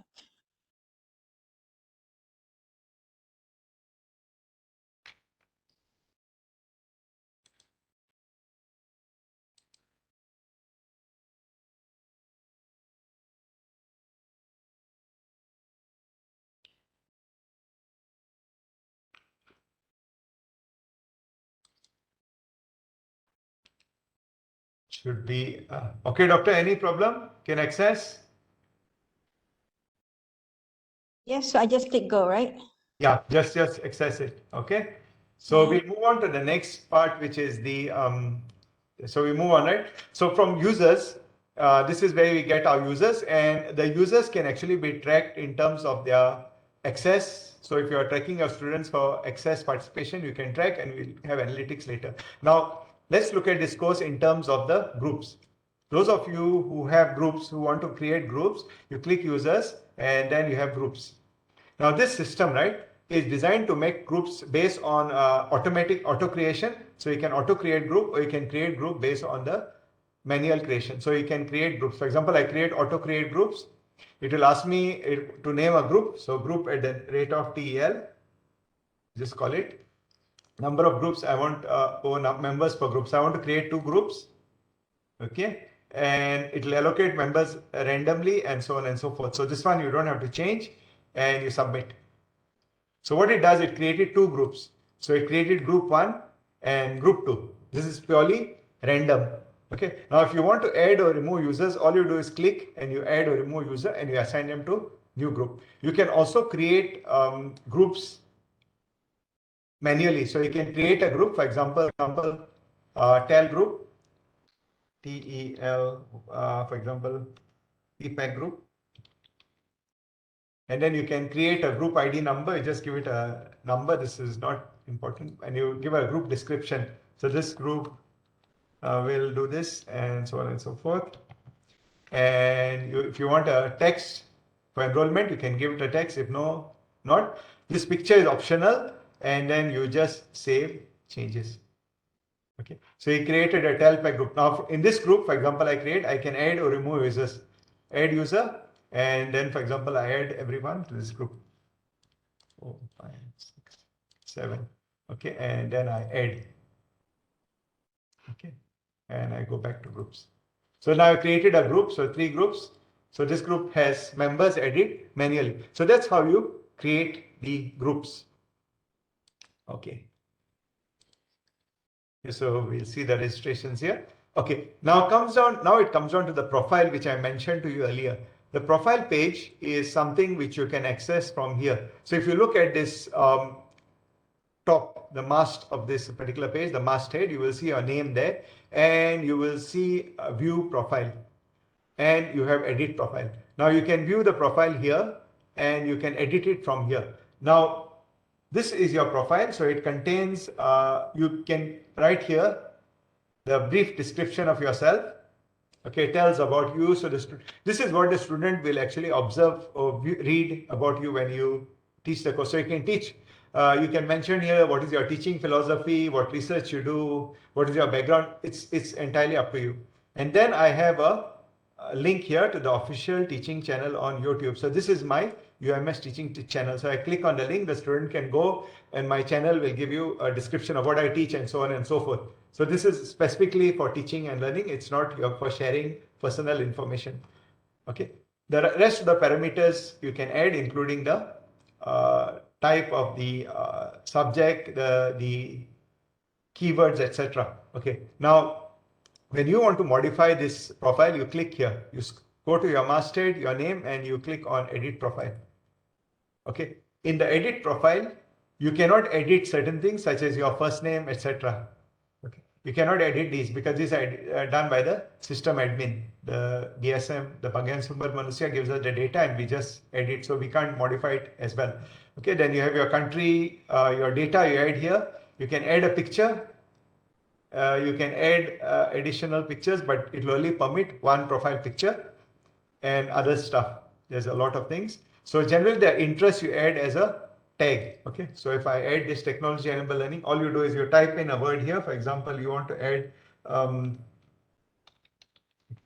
just add and you click enter and it gets incorporated into the system. Okay. That's how you add the tag. Now these tags are very useful when the student wants to look for a project supervisor. For example, your final year projects, you're teaching, for example, some subject like plant biology or advanced chemistry or psychology and counseling. You can add those tags here. So when the student is looking for a final year project or maybe even for their post-graduation, they can find you using the tags and then you update profile. Okay, so now it's done.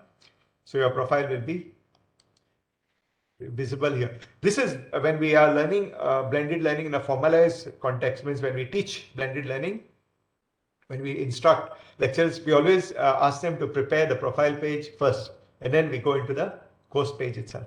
Okay, so let's get back to our course. Go back to my course.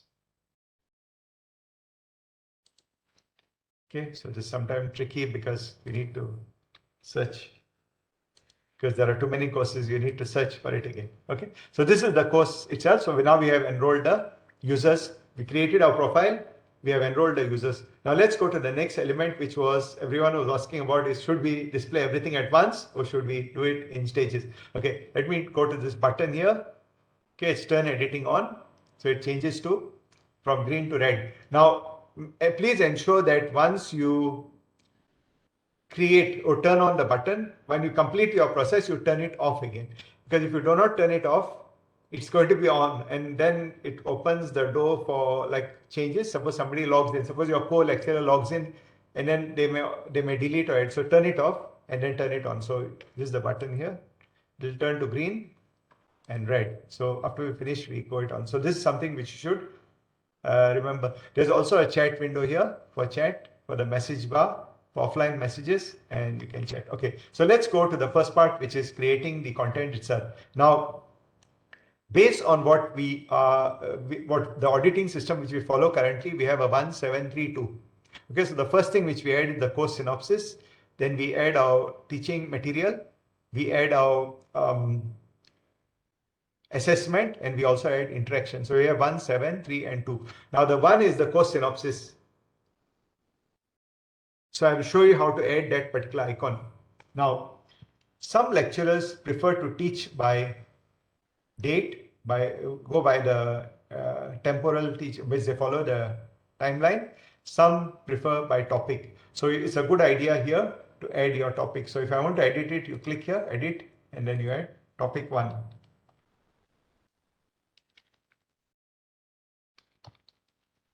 And then after that you enter.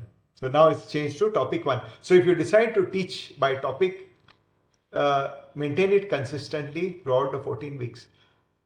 if you have additional weeks, right? Suppose you want to add, you just add weeks here. You click on this icon and you can add another week. Okay, so you can add another week, add week, and then you have another week. Usually you don't have to do this because most of us teach with 14 weeks, unless you're teaching fewer weeks. In this case, you may have to delete weeks. Okay, you may have to remove weeks or remove it out, delete the entire week. Okay, so you click here and then you can delete something. You can edit and you can delete the week from this icon. Okay, now what we do as a general practice, what one of the lecturers asked, we hide everything. So what you do after you edit, right, you can click here, hide week. So you hide each week individually. So the student cannot see. If you observe your terminal line, you will see these weeks are hidden. If you see your terminal as a student, you will see the hidden week there. It will turn up as a hidden week. Now let's go to the addition of content. So as I mentioned earlier, the most important thing you add is your course synopsis. So this is a course synopsis. So now in the course synopsis, right, I will show you here. There is a specific icon. So if you look at these activities or resource, you will see it's categorized into two parts, categories. One is activities, the other one is resources. Now your course icon will be here. You scroll down here and you see synopsis. Can you see the PDF icon here? So you just click and then you can add your course synopsis. Okay. So this is the course synopsis. I don't have a course synopsis because I'm using our admin terminal, but you can add your course synopsis here. Here you can add your introduction, your CLO. You copy and paste your CLO over here. Okay.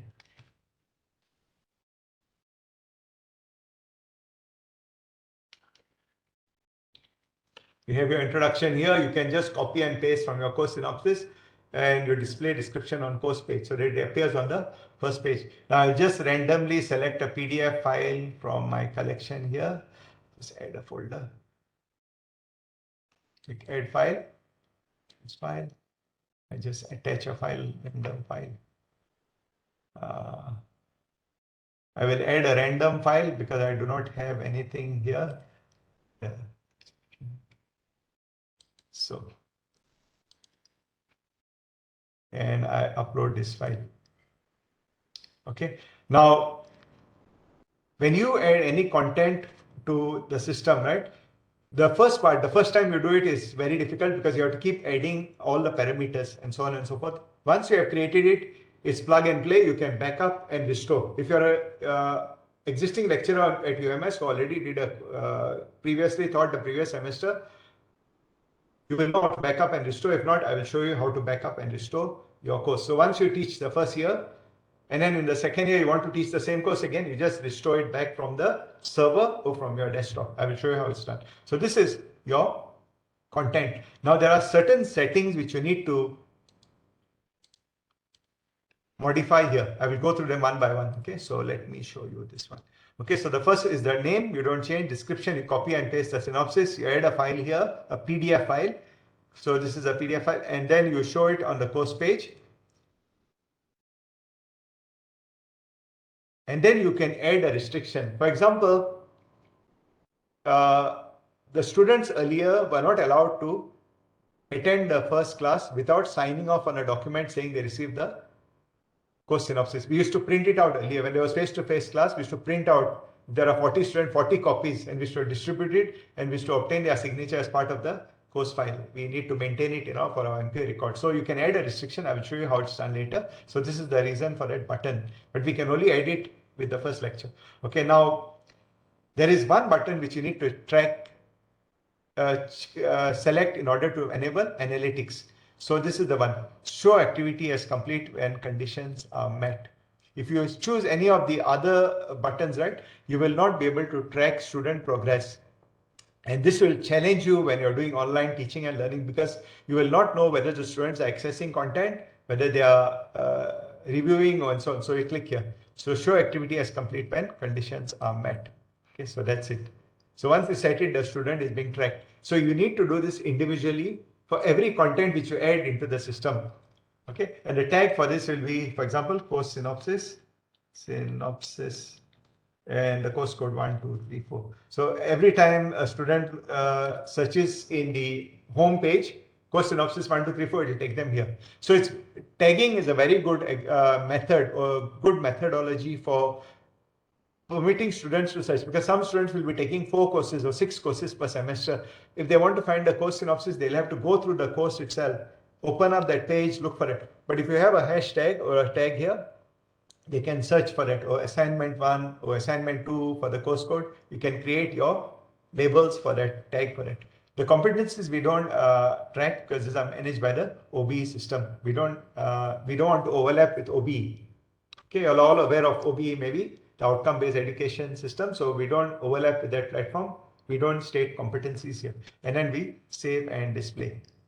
So once you save and display, whatever I put in will be visible here. So this is actually the lecture content. I just put it up for an example.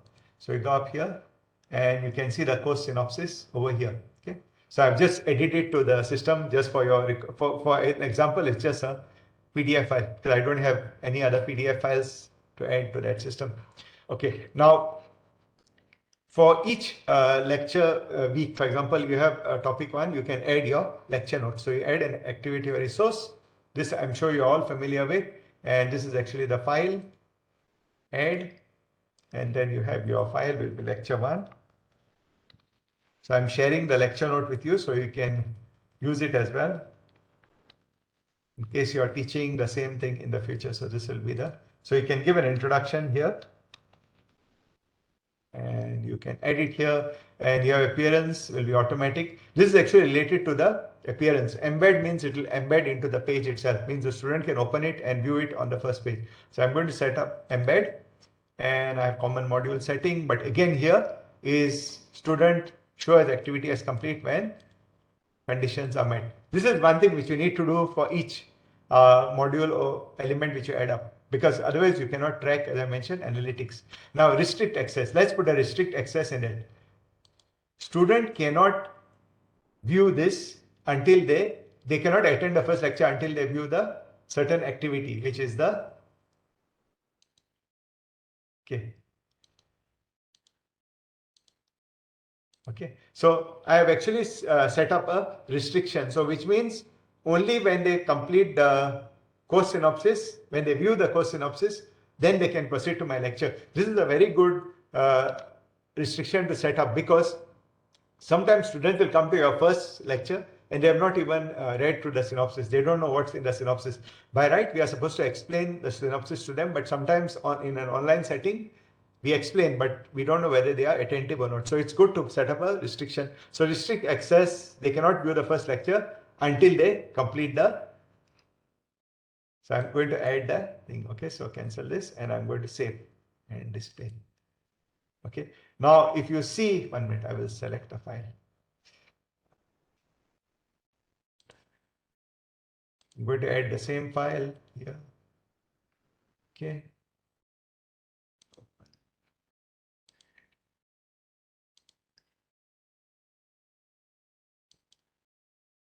Okay, now the file will be embedded. So what I have taught you is here, it's embedded into the system itself. So now that has covered these two things. So now what you will see in your terminal is, unless you click on the course synopsis, it won't open the first lecture, because there's a restriction. I have put a restriction. So this is to ensure that you follow through with the synopsis. Now, if you are innovative, right, you can actually modify the system so that they cannot view the second lecture unless they watch the first lecture. So only when they click on the first lecture, suppose I did a lecture number 2, I can actually put a restriction. You cannot view week 2 until you view the first week. So these kinds of things can be done in the system. Okay, now what is a good blended learning module? It has an element of the lecture itself. It has an element of the interaction as well. So you have every module, you make sure you have a lecture note. You also have a forum or a area for the student to interact. For example, see, with lecture 1, for example, I want to set up a chat. So I go to lecture and I set up a chat. And I create a chat. Okay, now this is the chat. So this is a chat to discuss lecture 1. Okay. So the chat. So you give a description, you give in your ground rules, your rules for engagement, like do not post anything which is like inappropriate or socially incorrect and so on and so forth. So you have your rules, and in your chat sessions, okay, so your chat session will be today, maybe 11:20 onwards, you can chat. And common module settings, restrict access. Again, activity completion, you can click here if you want to. Show it as complete when conditions are met, which means you want all the students to chat. Tag, you can chat. Lecture 1. Save and display. Now, back to my course. Okay. Now we have a lecture here and we have the chat to discuss lecture 1. So when you click here, it will take you to the chat window. Let's try it out. Okay. So I'm going to chat to discuss lecture 1. I'm going to click here and I have the rules and I click and enter the chat. Any of you can try this out. Okay. So you can say, hello class. That's hello. Okay. So Prof. Samsul has already clicked here. So we have hello. So that's the way. Yeah. Thank you. Thank you for responding. Okay, so this is just an example of the chat window. Now, usually in class, I used to use other methods such as we used to use like I used to use Discord browser, but Discord is very disruptive because when the Discord is there, you can share emoji and the emotion and everything, and then it becomes the lesson gets lost in the Discord. So usually I don't use Discord browser. Discord is usually used for gaming and so on and so forth. So that's the way it is. Now, what happens to your chat when it's offline? Usually you can see the chat here. So if you're offline, you click on this balloon here, okay, and you can see those people who have chat when you're in the offline mode. So this becomes like a replacement for WhatsApp. You can also use this one. Okay, so this is Moodle mobile. Moodle app. Okay. I cannot show you on Google Play because I'm using desktop. Okay, so this is Google. You go to your Google services, your Google Play, and you can download this Moodle app. Okay, this Moodle app is similar to you. It's like you can use it in lieu of WhatsApp. You communicate with the student. You can see all your lecture note, everything here. Okay, so this learning management system is compatible with Moodle app. So those of you maybe are you all using? Is anyone using Moodle app? Not really. I don't think many of the lecturers use, but use this because this actually creates one subset instead of using WhatsApp. Because WhatsApp will continuously, they may send message in the night saying, I want my assignment to be delayed and so on. But with Moodle app, you can set the priorities. Okay, so use Moodle app. And usually for the chat, we can set the time as well. Okay, so you only tell them the chat is available from, for example, our class is from 8 to 10. The chat will be from 9 o'clock to 9:15. That's when you chat and interact. So that's you set the time for that. So it does not engage you outside of your classroom. And the advantage of using this system is that all these processes or these engagements can be tracked. I will show you how it's done. So you have your course synopsis, your lecture, and then you have your chat. Now, another thing which you can add is your forum. So add an activity to your resource, and this is I will add a forum discussion. Add. So you have to describe this forum. Give a description of what you want to ask the student. For example, you can also give marks for forum. So then you'll have to set up the grade book. There will be marks for every time you post a useful link, you will get 1 mark, for example. Display description on course page. A single, simple, standard forum. Okay, this one you can do attachment. But remember that these usually we don't ask students to attach things to forum, others that will overload your system. Okay, you have grade. If you want to give a grade, you can actually give a grade to pass this forum. Then if you want, it's compulsory, student can view the activity as complete when conditions are met. Now we create a tag forum 1 and I save and display.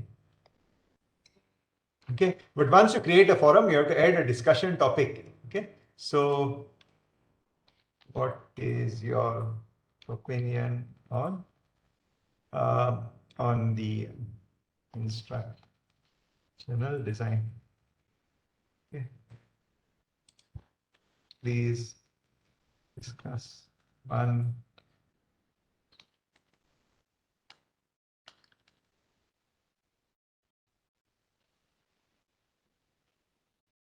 or instruct. So I just say, please discuss one model for in brief. In brief, otherwise they will discuss the whole lecture. So I just say in brief. You have to give clear set of instructions. Means online you have to articulate everything, express it in words, so the student knows exactly what you want.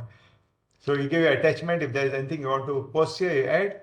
You can pin it and then you display it maybe for one day. If you want the forum only during class, you can display it here. You can enable both the settings. If not, you just disable it. The forum remains open. And then you post to forum. You can add tags if you want. So ID, you just add ID, enter instructional design and post to forum. Okay. Now you can see the forum here. It will pop up here on your system. So you have a lecture and you have a forum here. Forum for lecture 1. I click here and then it goes to that. Now I can post something. I can add a new discussion. What's your opinion here? I click here. Any of you can click and here you can click. So you can add. So you can edit. I cannot add because I have created the link for you. Okay. So you can just click on the forum link and you can add on that. Okay. So if I want to add more discussion topics, I can add here. Okay. So just try it out. And so at every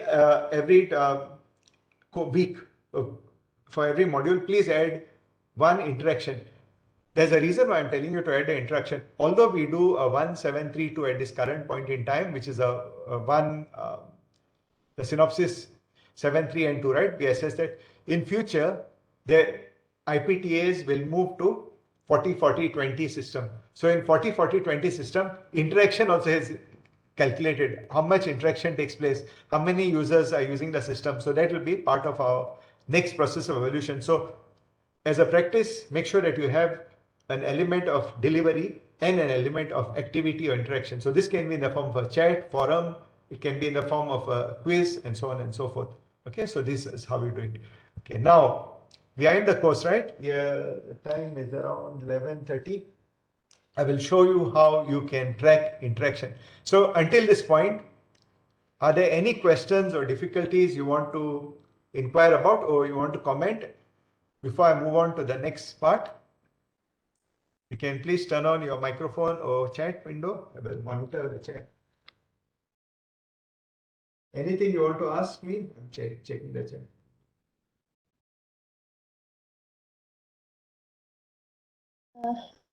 Yeah. Yeah, sure. Please proceed, Dr. Nur Farhana. You will have to turn on the microphone slightly because turn on your volume. You can ask a question. Please proceed. I can't hear you. Wait 1 second.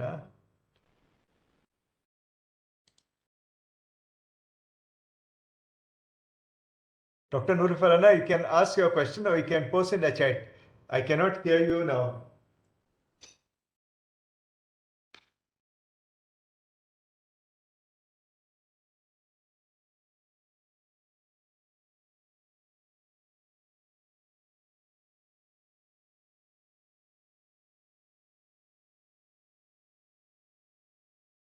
Do you have a question?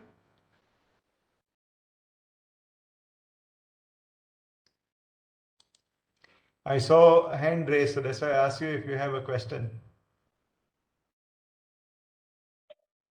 I have a question, please. Yeah, sure, Dr. Sharifa.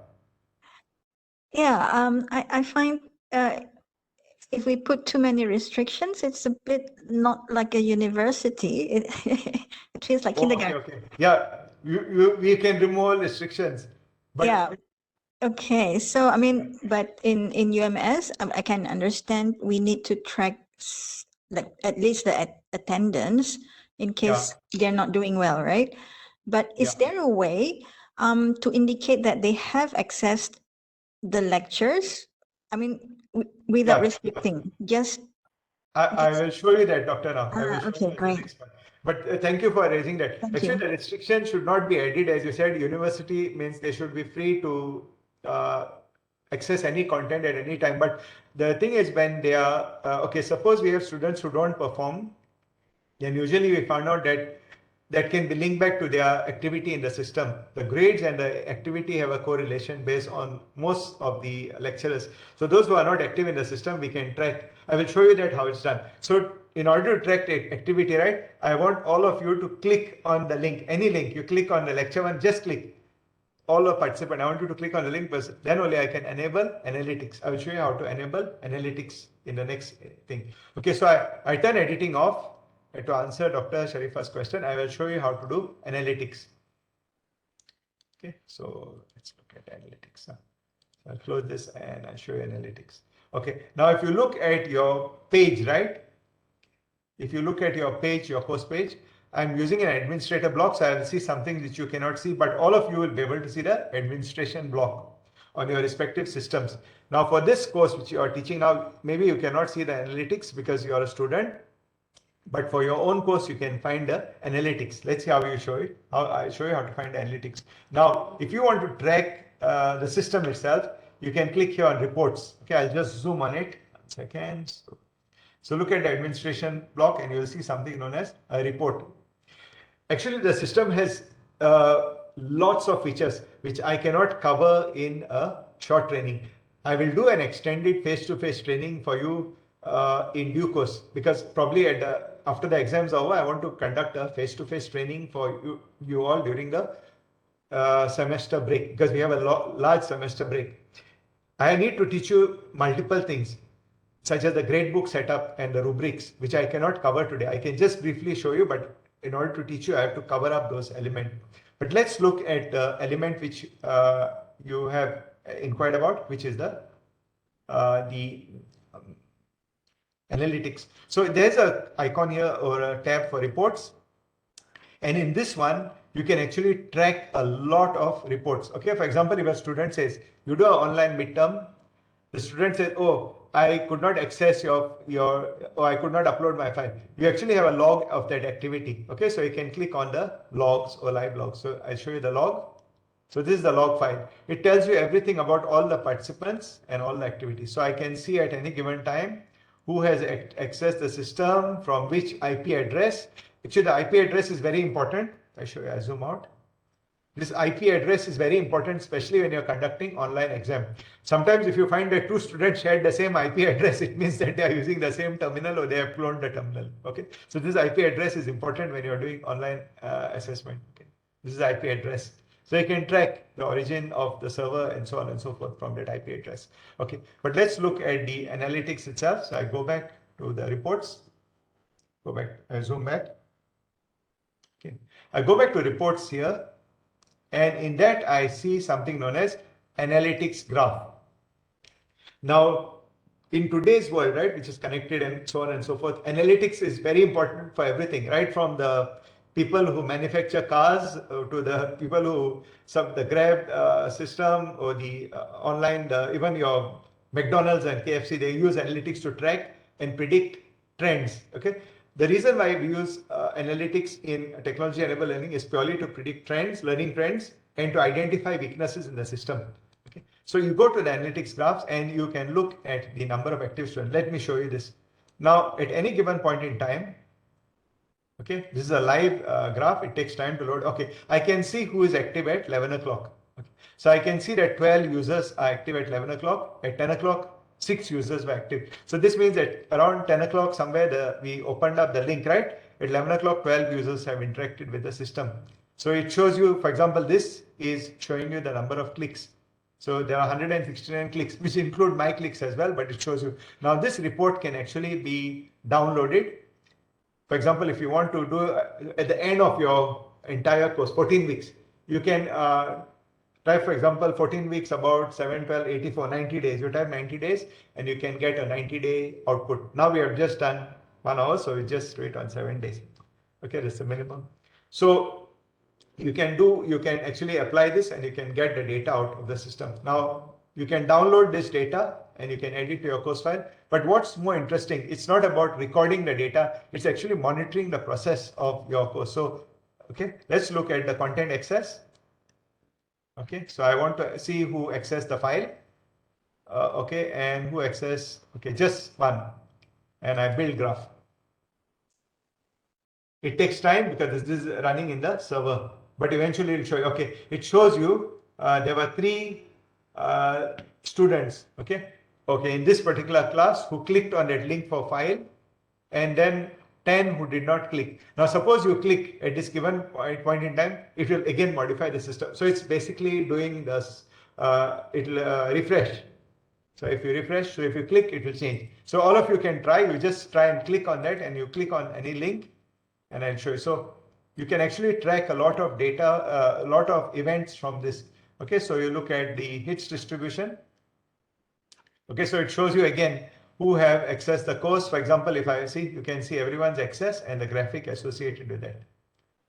So that number of days by week. So usually sometimes when I find a student, like I go to a student, if I go through this page, somewhere after I give an assignment, I found out that student didn't upload the assignment, I can identify who has accessed the content or who has not accessed the content. Then I will prompt them directly. I will email them or prompt them directly. So how you do the prompting is like this. So you look at the hits distribution, for example. Show you analytics graph. I click on everything and I build graph. Okay. Now you can see who has been active. So announcement is 4, lecture 3, chat to discuss lecture 1 is 7 access, and you can see. So basically you can see everything in the system itself. So if you didn't access, you can actually click on that.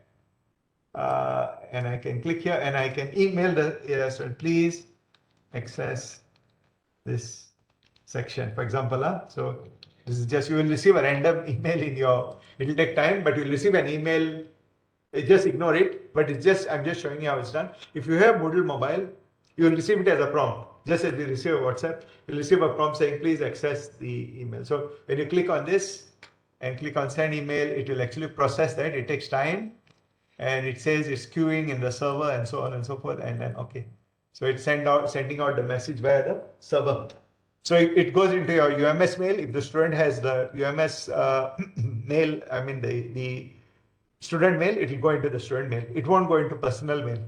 It will only go into the official mail.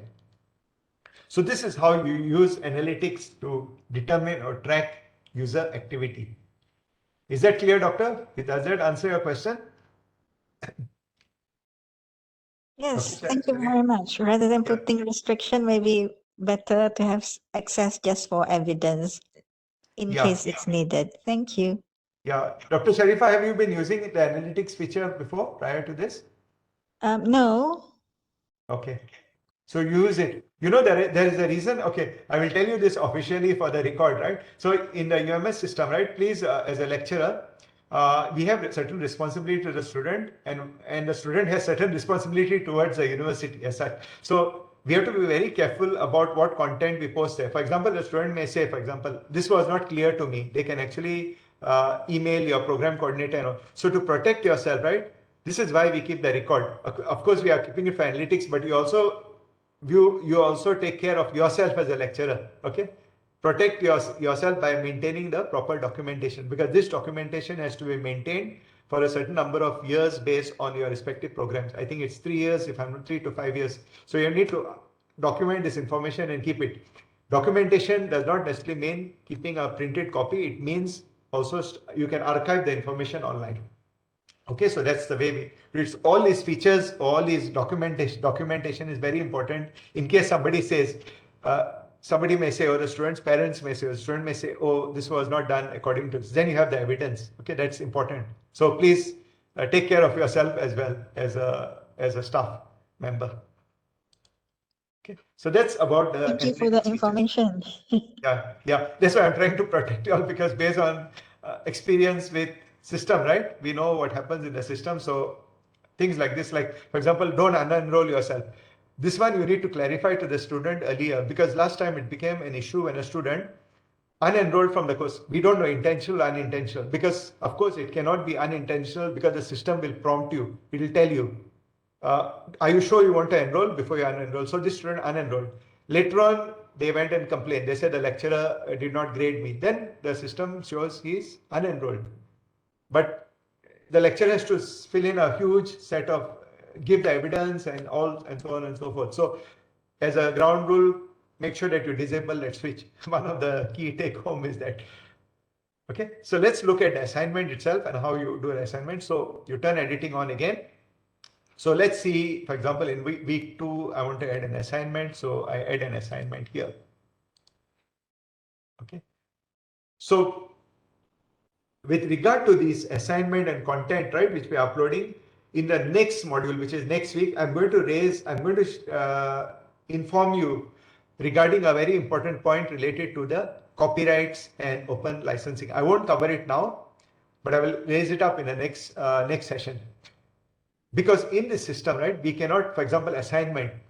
I take an assignment from, for example, from a textbook. For example, I copy a screenshot, or I download PDF and I upload it here and I give it to my student. This cannot be done in our system, because our system is based on a licensing, which is a specific type of license. It's an open licensing system. We cannot upload copyrighted material here, including our own. For example, if I wrote a book, okay, and I published it with Smartv3 UMS or with Springer or LCV or whoever it is, I transferred my copyright. Then I want to use that book for my teaching and learning, and I photocopy, or I scan the page, I upload here. Then it's a copyright violation. So with assignment, you have to be careful about what you upload and what the student uploads as well. So assignment name, for example, is assignment 1. You give the instruction here. Very important here, if you are a new academic staff at UMS, is to always give rubric. The reason why we give rubric is, of course, it's fair to the student. We are being fair to the student, but we also give it because it ties in with other things such as the course file, the program file, and the audit. But we need to state the rubric. The rubric should be visible to the student here. So usually you can link out the rubric, or you can create a rubric in another file and you can attach the file here. Rubric for assignment and so on and so forth. So display description on the course page. You attach your file here. This is the part where I told you about copyrights. Usually you should not attach anything which is copyrighted material here. So this may be like a log book, a lab book, or a observation book, and so on and so forth, or a log book as such. So don't attach. So you have a submission date. Now in this one, usually for assignment, we will always have a cutoff date, because we don't want the student to drag the assignment to the end. If they have a problem, they can always message you and ask you for an extension, but usually we enable these dates because we restrict the students' activity. It's a form of course, as Dr. Sharifa said, this is a university, we are trying to be open, but at the same time, we also have to maintain a certain amount of discipline in the system, or else the student, it goes haywire, and then students will submit late and they require you have to inform them, and it becomes a little bit difficult. Usually in the rubric, right, you can have penalties which are stated here. For example, if your penalty is late submission will result in a deduction of 5% marks, you should state it here. You cannot arbitrarily issue a penalty. Okay, so with assignments, you state your rubric, state your penalty. Okay, so you have all this, so the type of file, etc. And so now the activity, the file, right, is limited to 20 MB. Now you will ask me, for example, if you are teaching SENI or other subjects, what if the file is very large? It's a video file, or it may be a speech file or a text file, MP3, and so on and so forth. In that case, they'll have to upload it into YouTube, Vimeo, or other repository, and they have to attach the link here.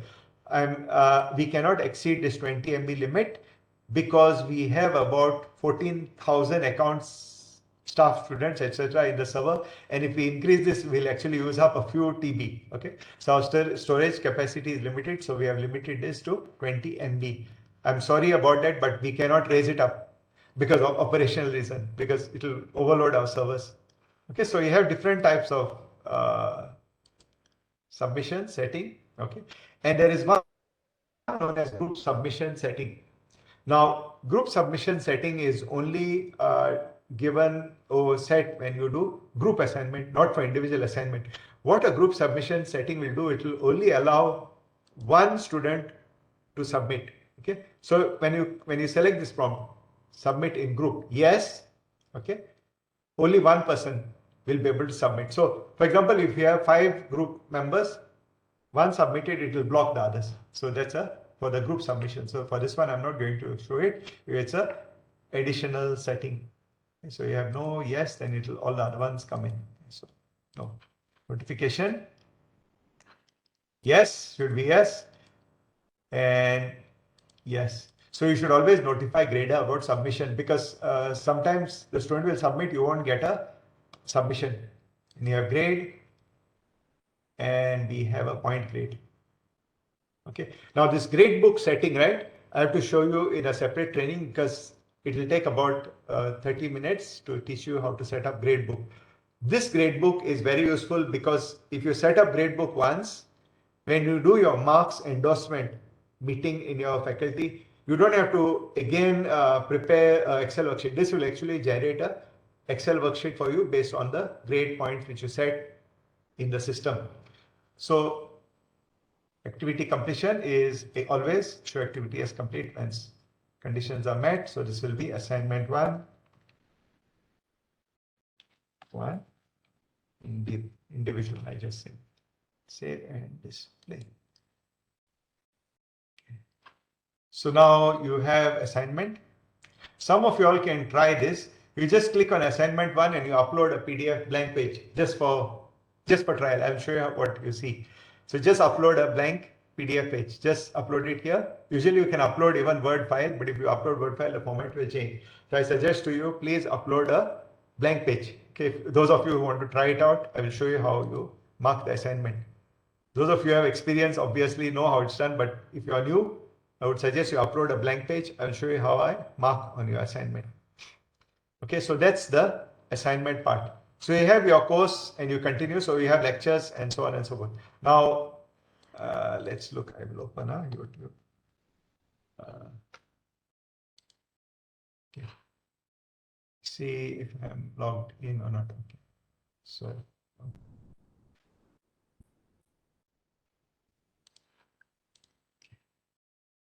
Okay, now suppose you want to upload your channel, your video, okay, online. Suppose you have a video and you want to upload it online in the system.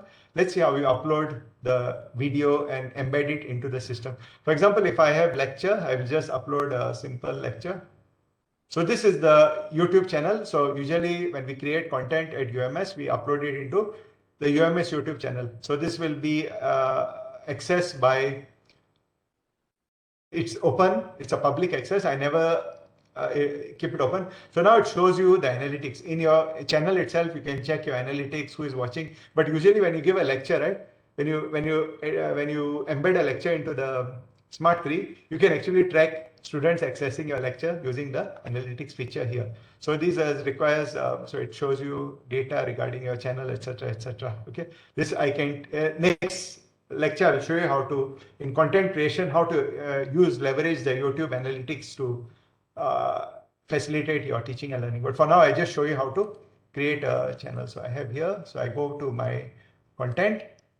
Let me pick a lecture here. So I just pick one lecture on, okay, I just put an introductory lecture, because usually I will not, this lecture will not have the 2-hour lecture. It will be just be a short introduction to the entire lecture. So I just use it as an example here. So I share this lecture. So I'm going to click on, so I just copy the link. Okay, I'll show you how to embed it. I'll show you how to embed the lecture. Okay, so I this. Okay, so you can embed this lecture inside. I just switch off the volume and I embed this. Okay. Let me embed the link inside the system. Okay, turn off the volume.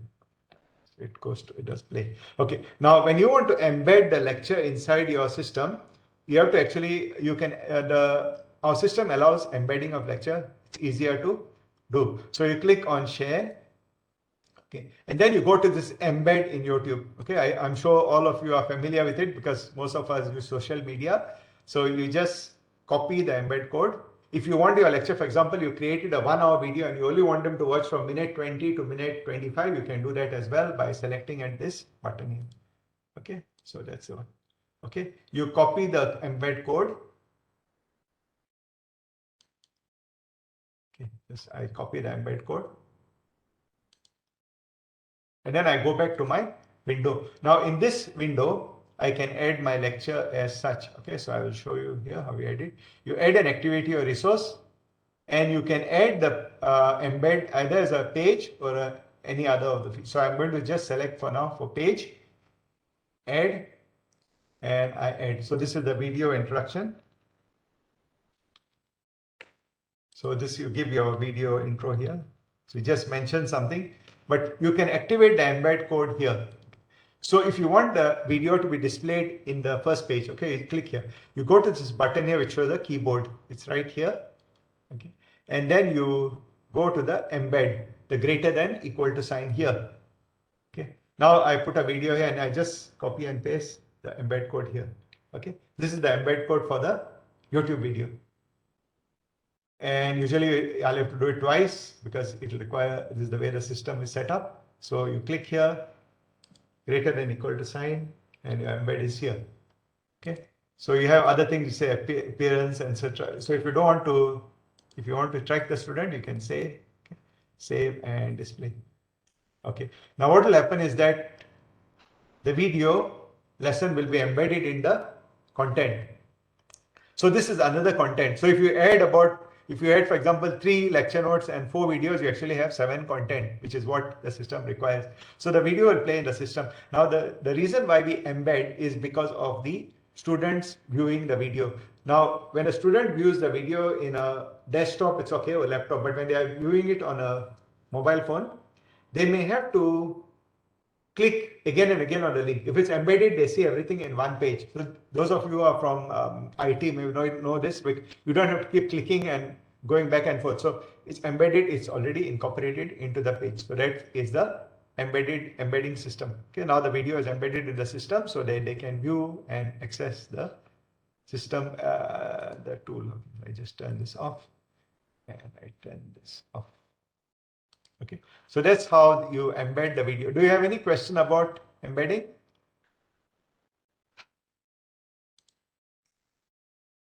So if you see in the YouTube algorithm, right, they will actually do this for you. This is not done by me because it's a PowerPoint slide and I recorded it using Office, the 365. Then it will actually create all this for you. This is not done by me, it's done by the system itself. So this is a very good way to embed. I will show you this content creation in the next module, including how to create that content for embedding. Okay. How to create that content and how to ensure that the YouTube algorithm will actually capture all those slide changes and allow the student to skip through the video. Okay, that's, I'm sure some of you may know, but some of you. Okay, so now somebody has submitted assignment. I was waiting for this and I was talking. So we have assignment submitted. So click on the submitted assignment and I click in.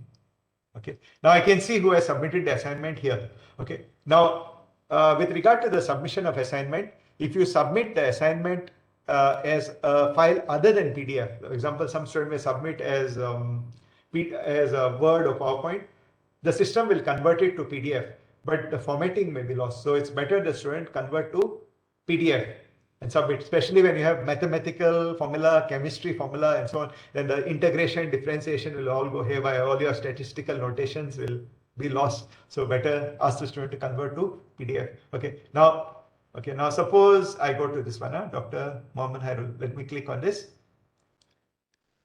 Okay, that allows me to access the file and download it. So earlier we had to actually access the file and download.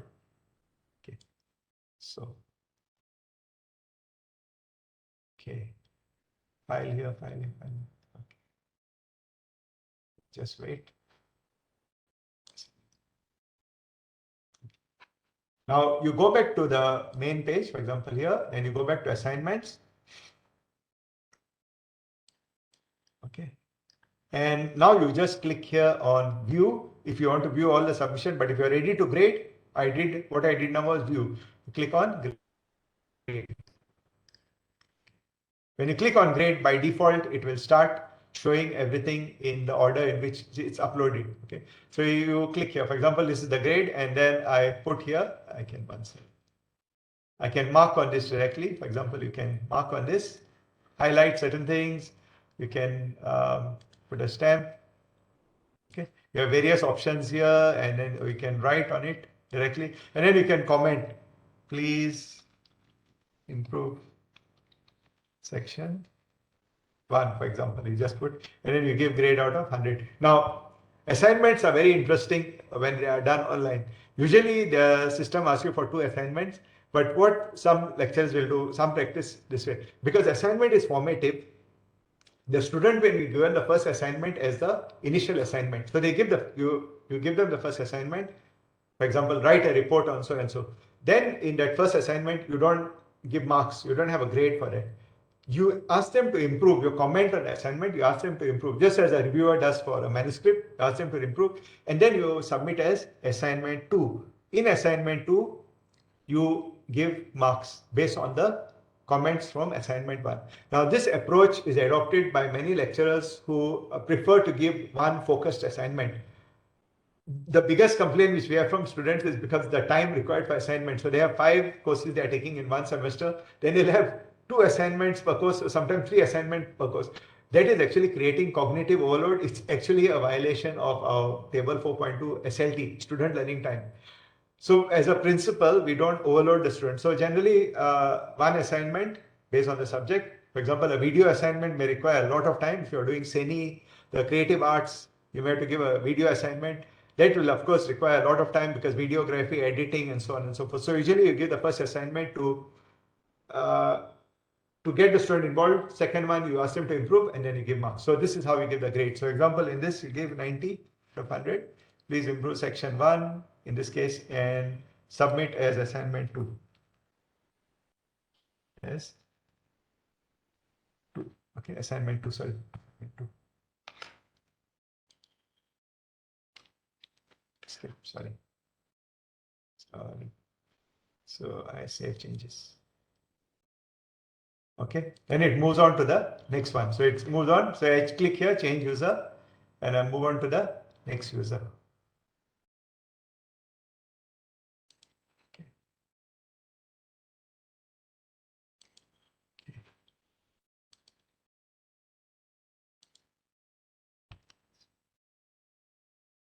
Okay, sometimes the system tends to hang. Okay, so you move on to the next user and so on and so forth. So this is how you mark your assignment. Change user and go to the next one. Save and continue. Okay, so you say, okay, so you say, you can, thank you for your submission. You can give some words of encouragement and so on and so forth, but that's the general principle. You can add feedback files. For example, if you decide to, if you're doing some kind of mathematical formula or some drawing which you cannot draw onto this, right? You can actually upload it directly, and you can scan it and upload it here in this section. So save changes. Okay. So the idea is to be as interactive or as articulate as possible with the students, because again, in online ecosystem, it's challenging to interact. Okay, so you can see it's in our, for example, today's interaction itself. If you were in a face-to-face class, it will be very, very active, dynamic, because all of you will be talking to me. But in an online ecosystem, it is hard to communicate. Some lecturers will, what they will do, how to make the student engage, right, is to break up the class into breakout rooms. So usually after 30 minutes of instruction, you give them about 30 minutes to break out, and let them come at the end of the 30 minutes and present something from that breakout session. That is the only way we can actually engage the students, by doing the breakout. It's challenging online. Of course, face-to-face we can do physical separation, but online is challenging. So that is one thing which we need to address. Okay, so now you can see all the assignments over here, and as they are graded, the marks will come in this section over here. Now, if you look at the course, right, there will actually be a grade book. So you see a grader report, and you can see the grader report. Now, in this grader report, right, I can see that the assignment marks are there. but this is only for assignment 1. If you set up, for example, if you go back to your table 4.2 and you will look through your assessment marks, okay, there will be, for example, midterm exam, 20 marks, assignment 1, 10 marks, assignment 2, 10 marks, quiz, so and so forth. Okay, you can view that. You can actually convert that into the gradebook setup over here. But this gradebook has to be set up by analyzing the entire course. Now today I'm giving you an example I'm just giving an example as to how to set up the system. But if you are actually in a blended learning training, we will ask you to bring your table 4.2 and we will assist you to set up the gradebook in the system based on your table 4.2. And then for that one, we'll have to create, for example, assignment 1, 20 marks. You have to set it up, assignment 2, and so on and so forth. Now, after the entire 14 weeks or your midterm is complete, or when you want to have your marks endorsement, all you need to do is go to your grader report and you can export this file. You can export this file as a Excel spreadsheet. Okay, you have Excel spreadsheet over here, or maybe a CSV document as well, comma separated values, CSV, or usually most lecturers will use Excel spreadsheet, and you download. So that will have your grader report, which will have your student names, your the ID, and then you can bring it up for your marks endorsement. It's all clear. There is no ambiguity. Okay, so that's how you use the grader report. But to do this, we need to go through the entire exercise of setting up the grader report in your system with reference to your table 4.2. Okay, so that is mostly what needs to be covered in the system. So it's content and interaction. Are there any questions at this point in time?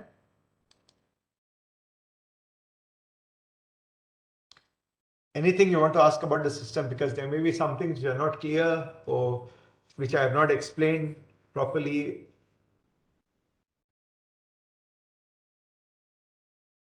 Sorry. Yeah, please ask, doctor. You raise the volume, please. Yeah, doctor. Dr. Noor Farah? Sorry. I'm trying to listen. Okay.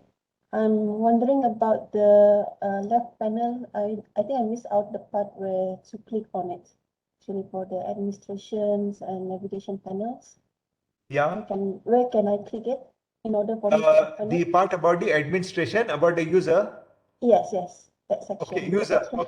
Okay, I'll explain to you again. So it's okay. So we'll share this video. This video is on WebEx. I will share it with everyone so you can go back anytime and you can view. But I will show you now it's also a good refresher for all of us. So whenever you want to work with users, you have to go to this section, this course, and you have people here. Okay, so that shows you whoever is registered for this particular course. Now, when you're in this particular section, if you want to manipulate user settings or you can't set up users, you have to click here. I just zoom up. Hopefully it's clear because it's very small on your screen, or if you're watching with mobile, it's even smaller. So you go to users here. Okay, and then you click here on enrollment method. So there are options here, enrollment methods. So in this one, you can set up an enrollment method. So I can click here. I'll set it up again. It's called self-enrollment. Self-enrollment means the student has the prerogative or the option to register for your course. When you are in the enrollment, you create it. For example, this will be enroll TEL. This one doesn't really matter, but if possible, give your course code here. Whatever it is, FL30408 or SY30602, you edit here, easy for the student to locate. So this, for example, suppose I'm a new student and I just came to UMS, I'm in first year. I don't know which is my my course, right? But I can go to my go to the BPA website and you have your Jadwal Kuliya. You can find your course code there, just the course code. If you have a course code registered inside the system, all the student has to do is key in the course code. Okay, they just key in the course code, search for the course, they can find yours. So usually that's good for the student. So that's why I say for the instance name, you put enroll and course code. The student will find it out. Okay, so next one is allow existing enrollment. Don't change this, because if you change this to no, those students who are already in your system, they will be rejected by the system. So leave it at yes. Allow new enrollment, yes. and give them the enrollment key. So I give you an enrollment key. So it will be A, B, C, D because I've already used one. I'll just name it 2323 because I've already used 1, 2, 3, 4. So use enrollment key, no. Enrollment days, you can enable this because sometimes you don't want student to enroll after the, for example, in week 2, you don't want students to come in and enroll. It will disrupt your system. So you tell them you can only enroll for the first week of the course. After it, enrollment is, or prior to the course. After it, enrollment is blocked. If you want, you can do this and you can notify them, yes, and so on and so forth. So all this you can set. This is entirely up to your, and then you have your welcome message. So here you personalize it. There are methods actually to personalize. For example, we have ways in which the student can introduce themselves using a video, a short video. I can show you all that next time because that's optional feature. So that covers, this is how you do your enrollment. Now, from this point onward, right, whoever wants to enroll for the course will have to follow that new password. Okay. So you will try to, you're a student, you come in, if you're already enrolled, it's okay. But if you're a new student, you enroll, you'll have to use the new password for that. So that's how you control the number of enrollment. It's clear, doctor? Or you want me to cover any other aspect? Grouping? So far, okay, but actually, I'm not sure for others now, but when I try to look at my screen, the page freeze and it's flicker. So I'm able to, the page that I see in this, I mean the screen right now, when I look at it, it's freeze and then, not now lah, just now when you try to explain it. Oh, you can try this, doctor, here. Standard view. This one you mean? No, I think I got problem with my laptop actually because the screen is freeze on that particular page and then it flickers. So I think my laptop is the one that caused the problem. Oh, okay. You mean the visual appearance? Yeah, the visual appearance, sorry. Oh, okay. There's actually some here. You can, there's other one which is hide block and show block. Sometimes lecturers will have problem with this one. It's the hide block. If you hit hide blocks or show blocks, it will actually show blocks. So you can see this one, hide block, show block. But this one based on your system, what you're using. If you're using smartphone, it may be different on the smartphone browser. May appear different. So usually if you want to see the admin blocks, you can scroll down and usually from here you turn editing on and then you click on people and then your dashboard will show the admin blocks. Okay. So you can see the admin blocks coming up here.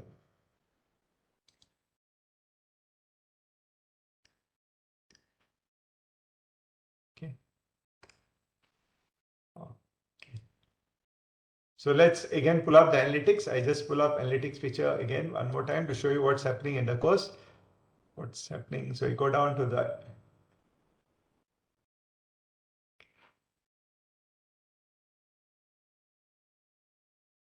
okay. So I show the blocks and your admin block should come in here.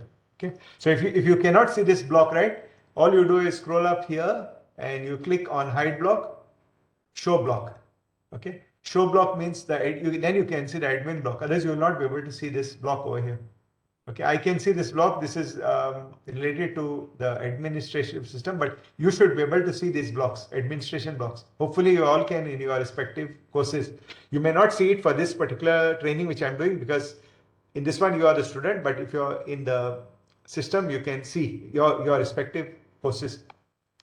Okay, let's look at the analytics again to see what's the activity. So this is what it shows, activity report. Let's look at the analytics graphs and we see content access. Okay, just look at everything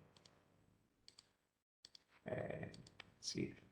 Okay. Again, you can see now access has been accessed. So you can see, for example, if you give the students an assignment as video or a lecture as video and you found out that the video is not being accessed, you can actually find out from this. So they will say, we watched the video and answered the question, but they didn't watch the video. They asked their friend to watch the video and all of them made the copy and paste, right? So that thing happens. So that's the reality of the system. So you can actually track here who has watched your video and who has not watched the video based on the link. They click on the link, you go to the video. Okay, so that's, go back. Okay, so that's about the system itself. These are the basic features of the system. I will show you now something known as the rubrics. Okay, for that I have to open a page here, a tab here, and I will show you a web to Rubista. Okay. Now this Rubista is not an official page, but it's a .org website. Okay. This is Rubista. You can find it on your page. This is called Rubista. You can log in or become part of the Rubista network. Okay. What is this Rubista? Is actually for the creation of rubrics. One of the biggest problems or challenges which we face as educators is construction of rubrics. So this Rubista is a rubric which is a best practice rubric shared by teachers. It's not for universities, it's for teachers, but it's an American page, but it's very good. We find it very useful. And for years, I think our lecturers who have attended training are using this rubric. Now, suppose you want to set up a rubric for a writing project. Okay, you just click writing. Okay, and then you have inside this writing, there are many other types of projects you will see. So we are looking at, for example, a writing project or a oral project. Let's look at an oral project, oral presentation. Okay.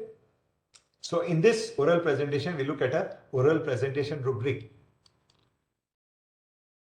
Now this rubric, you can just add a name here just for the sake of, this won't be tracked by the system.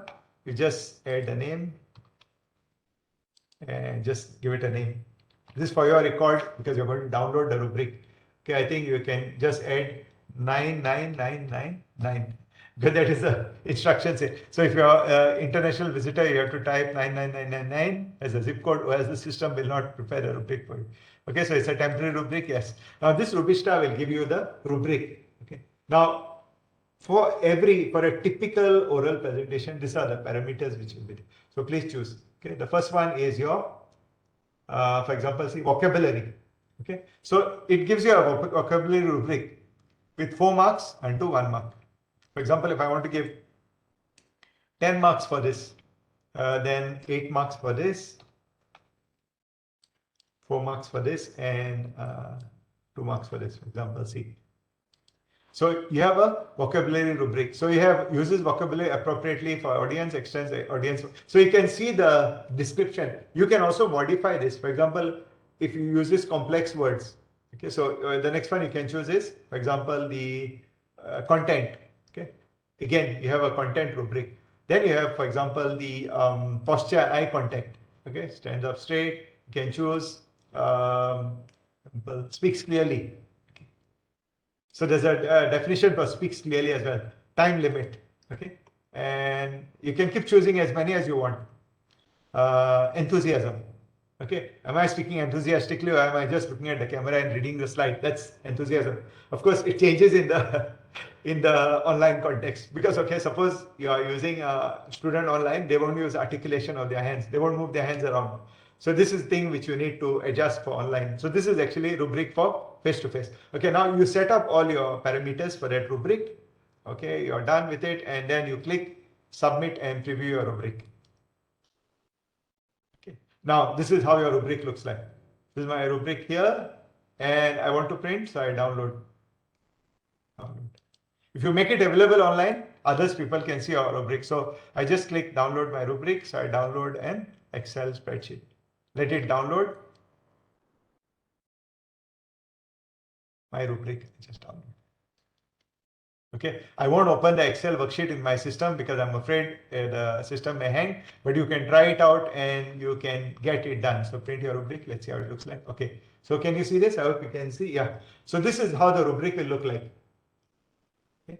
So this rubric, I can actually print it and save it as, you can save it as a PDF file. Now this rubric, right, you can actually add to your assignment here. For example, this is an oral rubric. I will just copy this rubric and I can edit here. So I want to tell the student for this particular assignment, chain editing on, and I give assignment.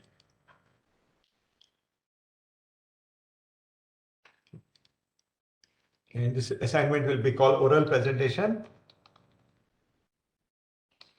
So I'll tell the student, upload your PowerPoint here. Okay, I upload your PowerPoint here, but you still have to present orally in class, and the rubric is attached. The rubric is attached. So you can give the details. Your presentation will be on 28th of June at so and so location. You give up there, and the rubric is attached here. Now here is where you pull in your rubric. Just pull your rubric and attach it here. Okay, the rubric is there. So everything goes into the student. The student knows how to prepare because they know their point system. So this one you have to change. I won't do much of this, but you know the general principle regard to all these systems. So I just modify it for now, and then I save and display. Okay, now if those of you who are online, you can actually click and you will see your rubric here with the here upload. So you click on this. I just turn off editing first. So if you're on your system, on your terminal, you can just click here, oral presentation, and you will see your rubric here. So you'll see your myrubric.xls. You click on that. If you're a student, you know exactly what is the rubric and how to do your presentation or how to develop your presentation based on the rubric. Okay, so that's how to add the rubric. So rubrics are essential. In fact, they are part of our teaching and learning activity, and it's very important to ensure that the learner has access to the rubric, or else they will not know the criteria for assessment. And of course, again with rubrics, if you are using, because you are going to use your table 4.2, you still have to look at the cognitive levels, what your assessment, your cognitive, affective and psychomotor has to be assessed based on the rubric. Now, you will ask about that. There are other rubrics for psychomotor and for other assessments as well. Okay, you can see the science rubric, research rubric, art, music, math, reading rubric. So there are multiple rubrics for different kinds of assessments. Okay, so the most commonly one usually we use is the oral rubric and the research report writing, not necessarily research, but report writing rubric. Okay, so that's about the rubric. I'll briefly show you what we will be doing next time. So we come to the end of the training on the smart system. So this is just an introductory training, remember. So I'm sure that those of you all who have newly joined UMS, you will be participating in the other training. We have specific trainings for blended learning, and we will also invite experts in the other areas such as the TPAC and the instructional design. Because these are new elements which we are trying to improve at UMS. Okay, so instructional design, because many of the lecturers who are from the science subjects or from technical subjects, non-education people like us, are not aware of instructional design. We learn it as part of the teaching and learning. So it's important element of our technology-enabled learning ecosystem. So I will show you what I will be discussing in the next lecture. So in the next presentation or the next module, which will be next week, I've deliberately broken up the training into 2 modules of around 3 hours. So it's easier for you to attend. So the next one we'll be focusing on is the OER system at UMS. This is the Open Educational Resources Repository. So this is something which is important to you as an academician, and you can leverage the power of the OER and open licensing to improve your lecture content. Okay, so this is a shared ecosystem. There are many elements of the system. We'll cover all those in subsequent sessions. Okay, now what I want you to do is, after you finish the session, I want you to please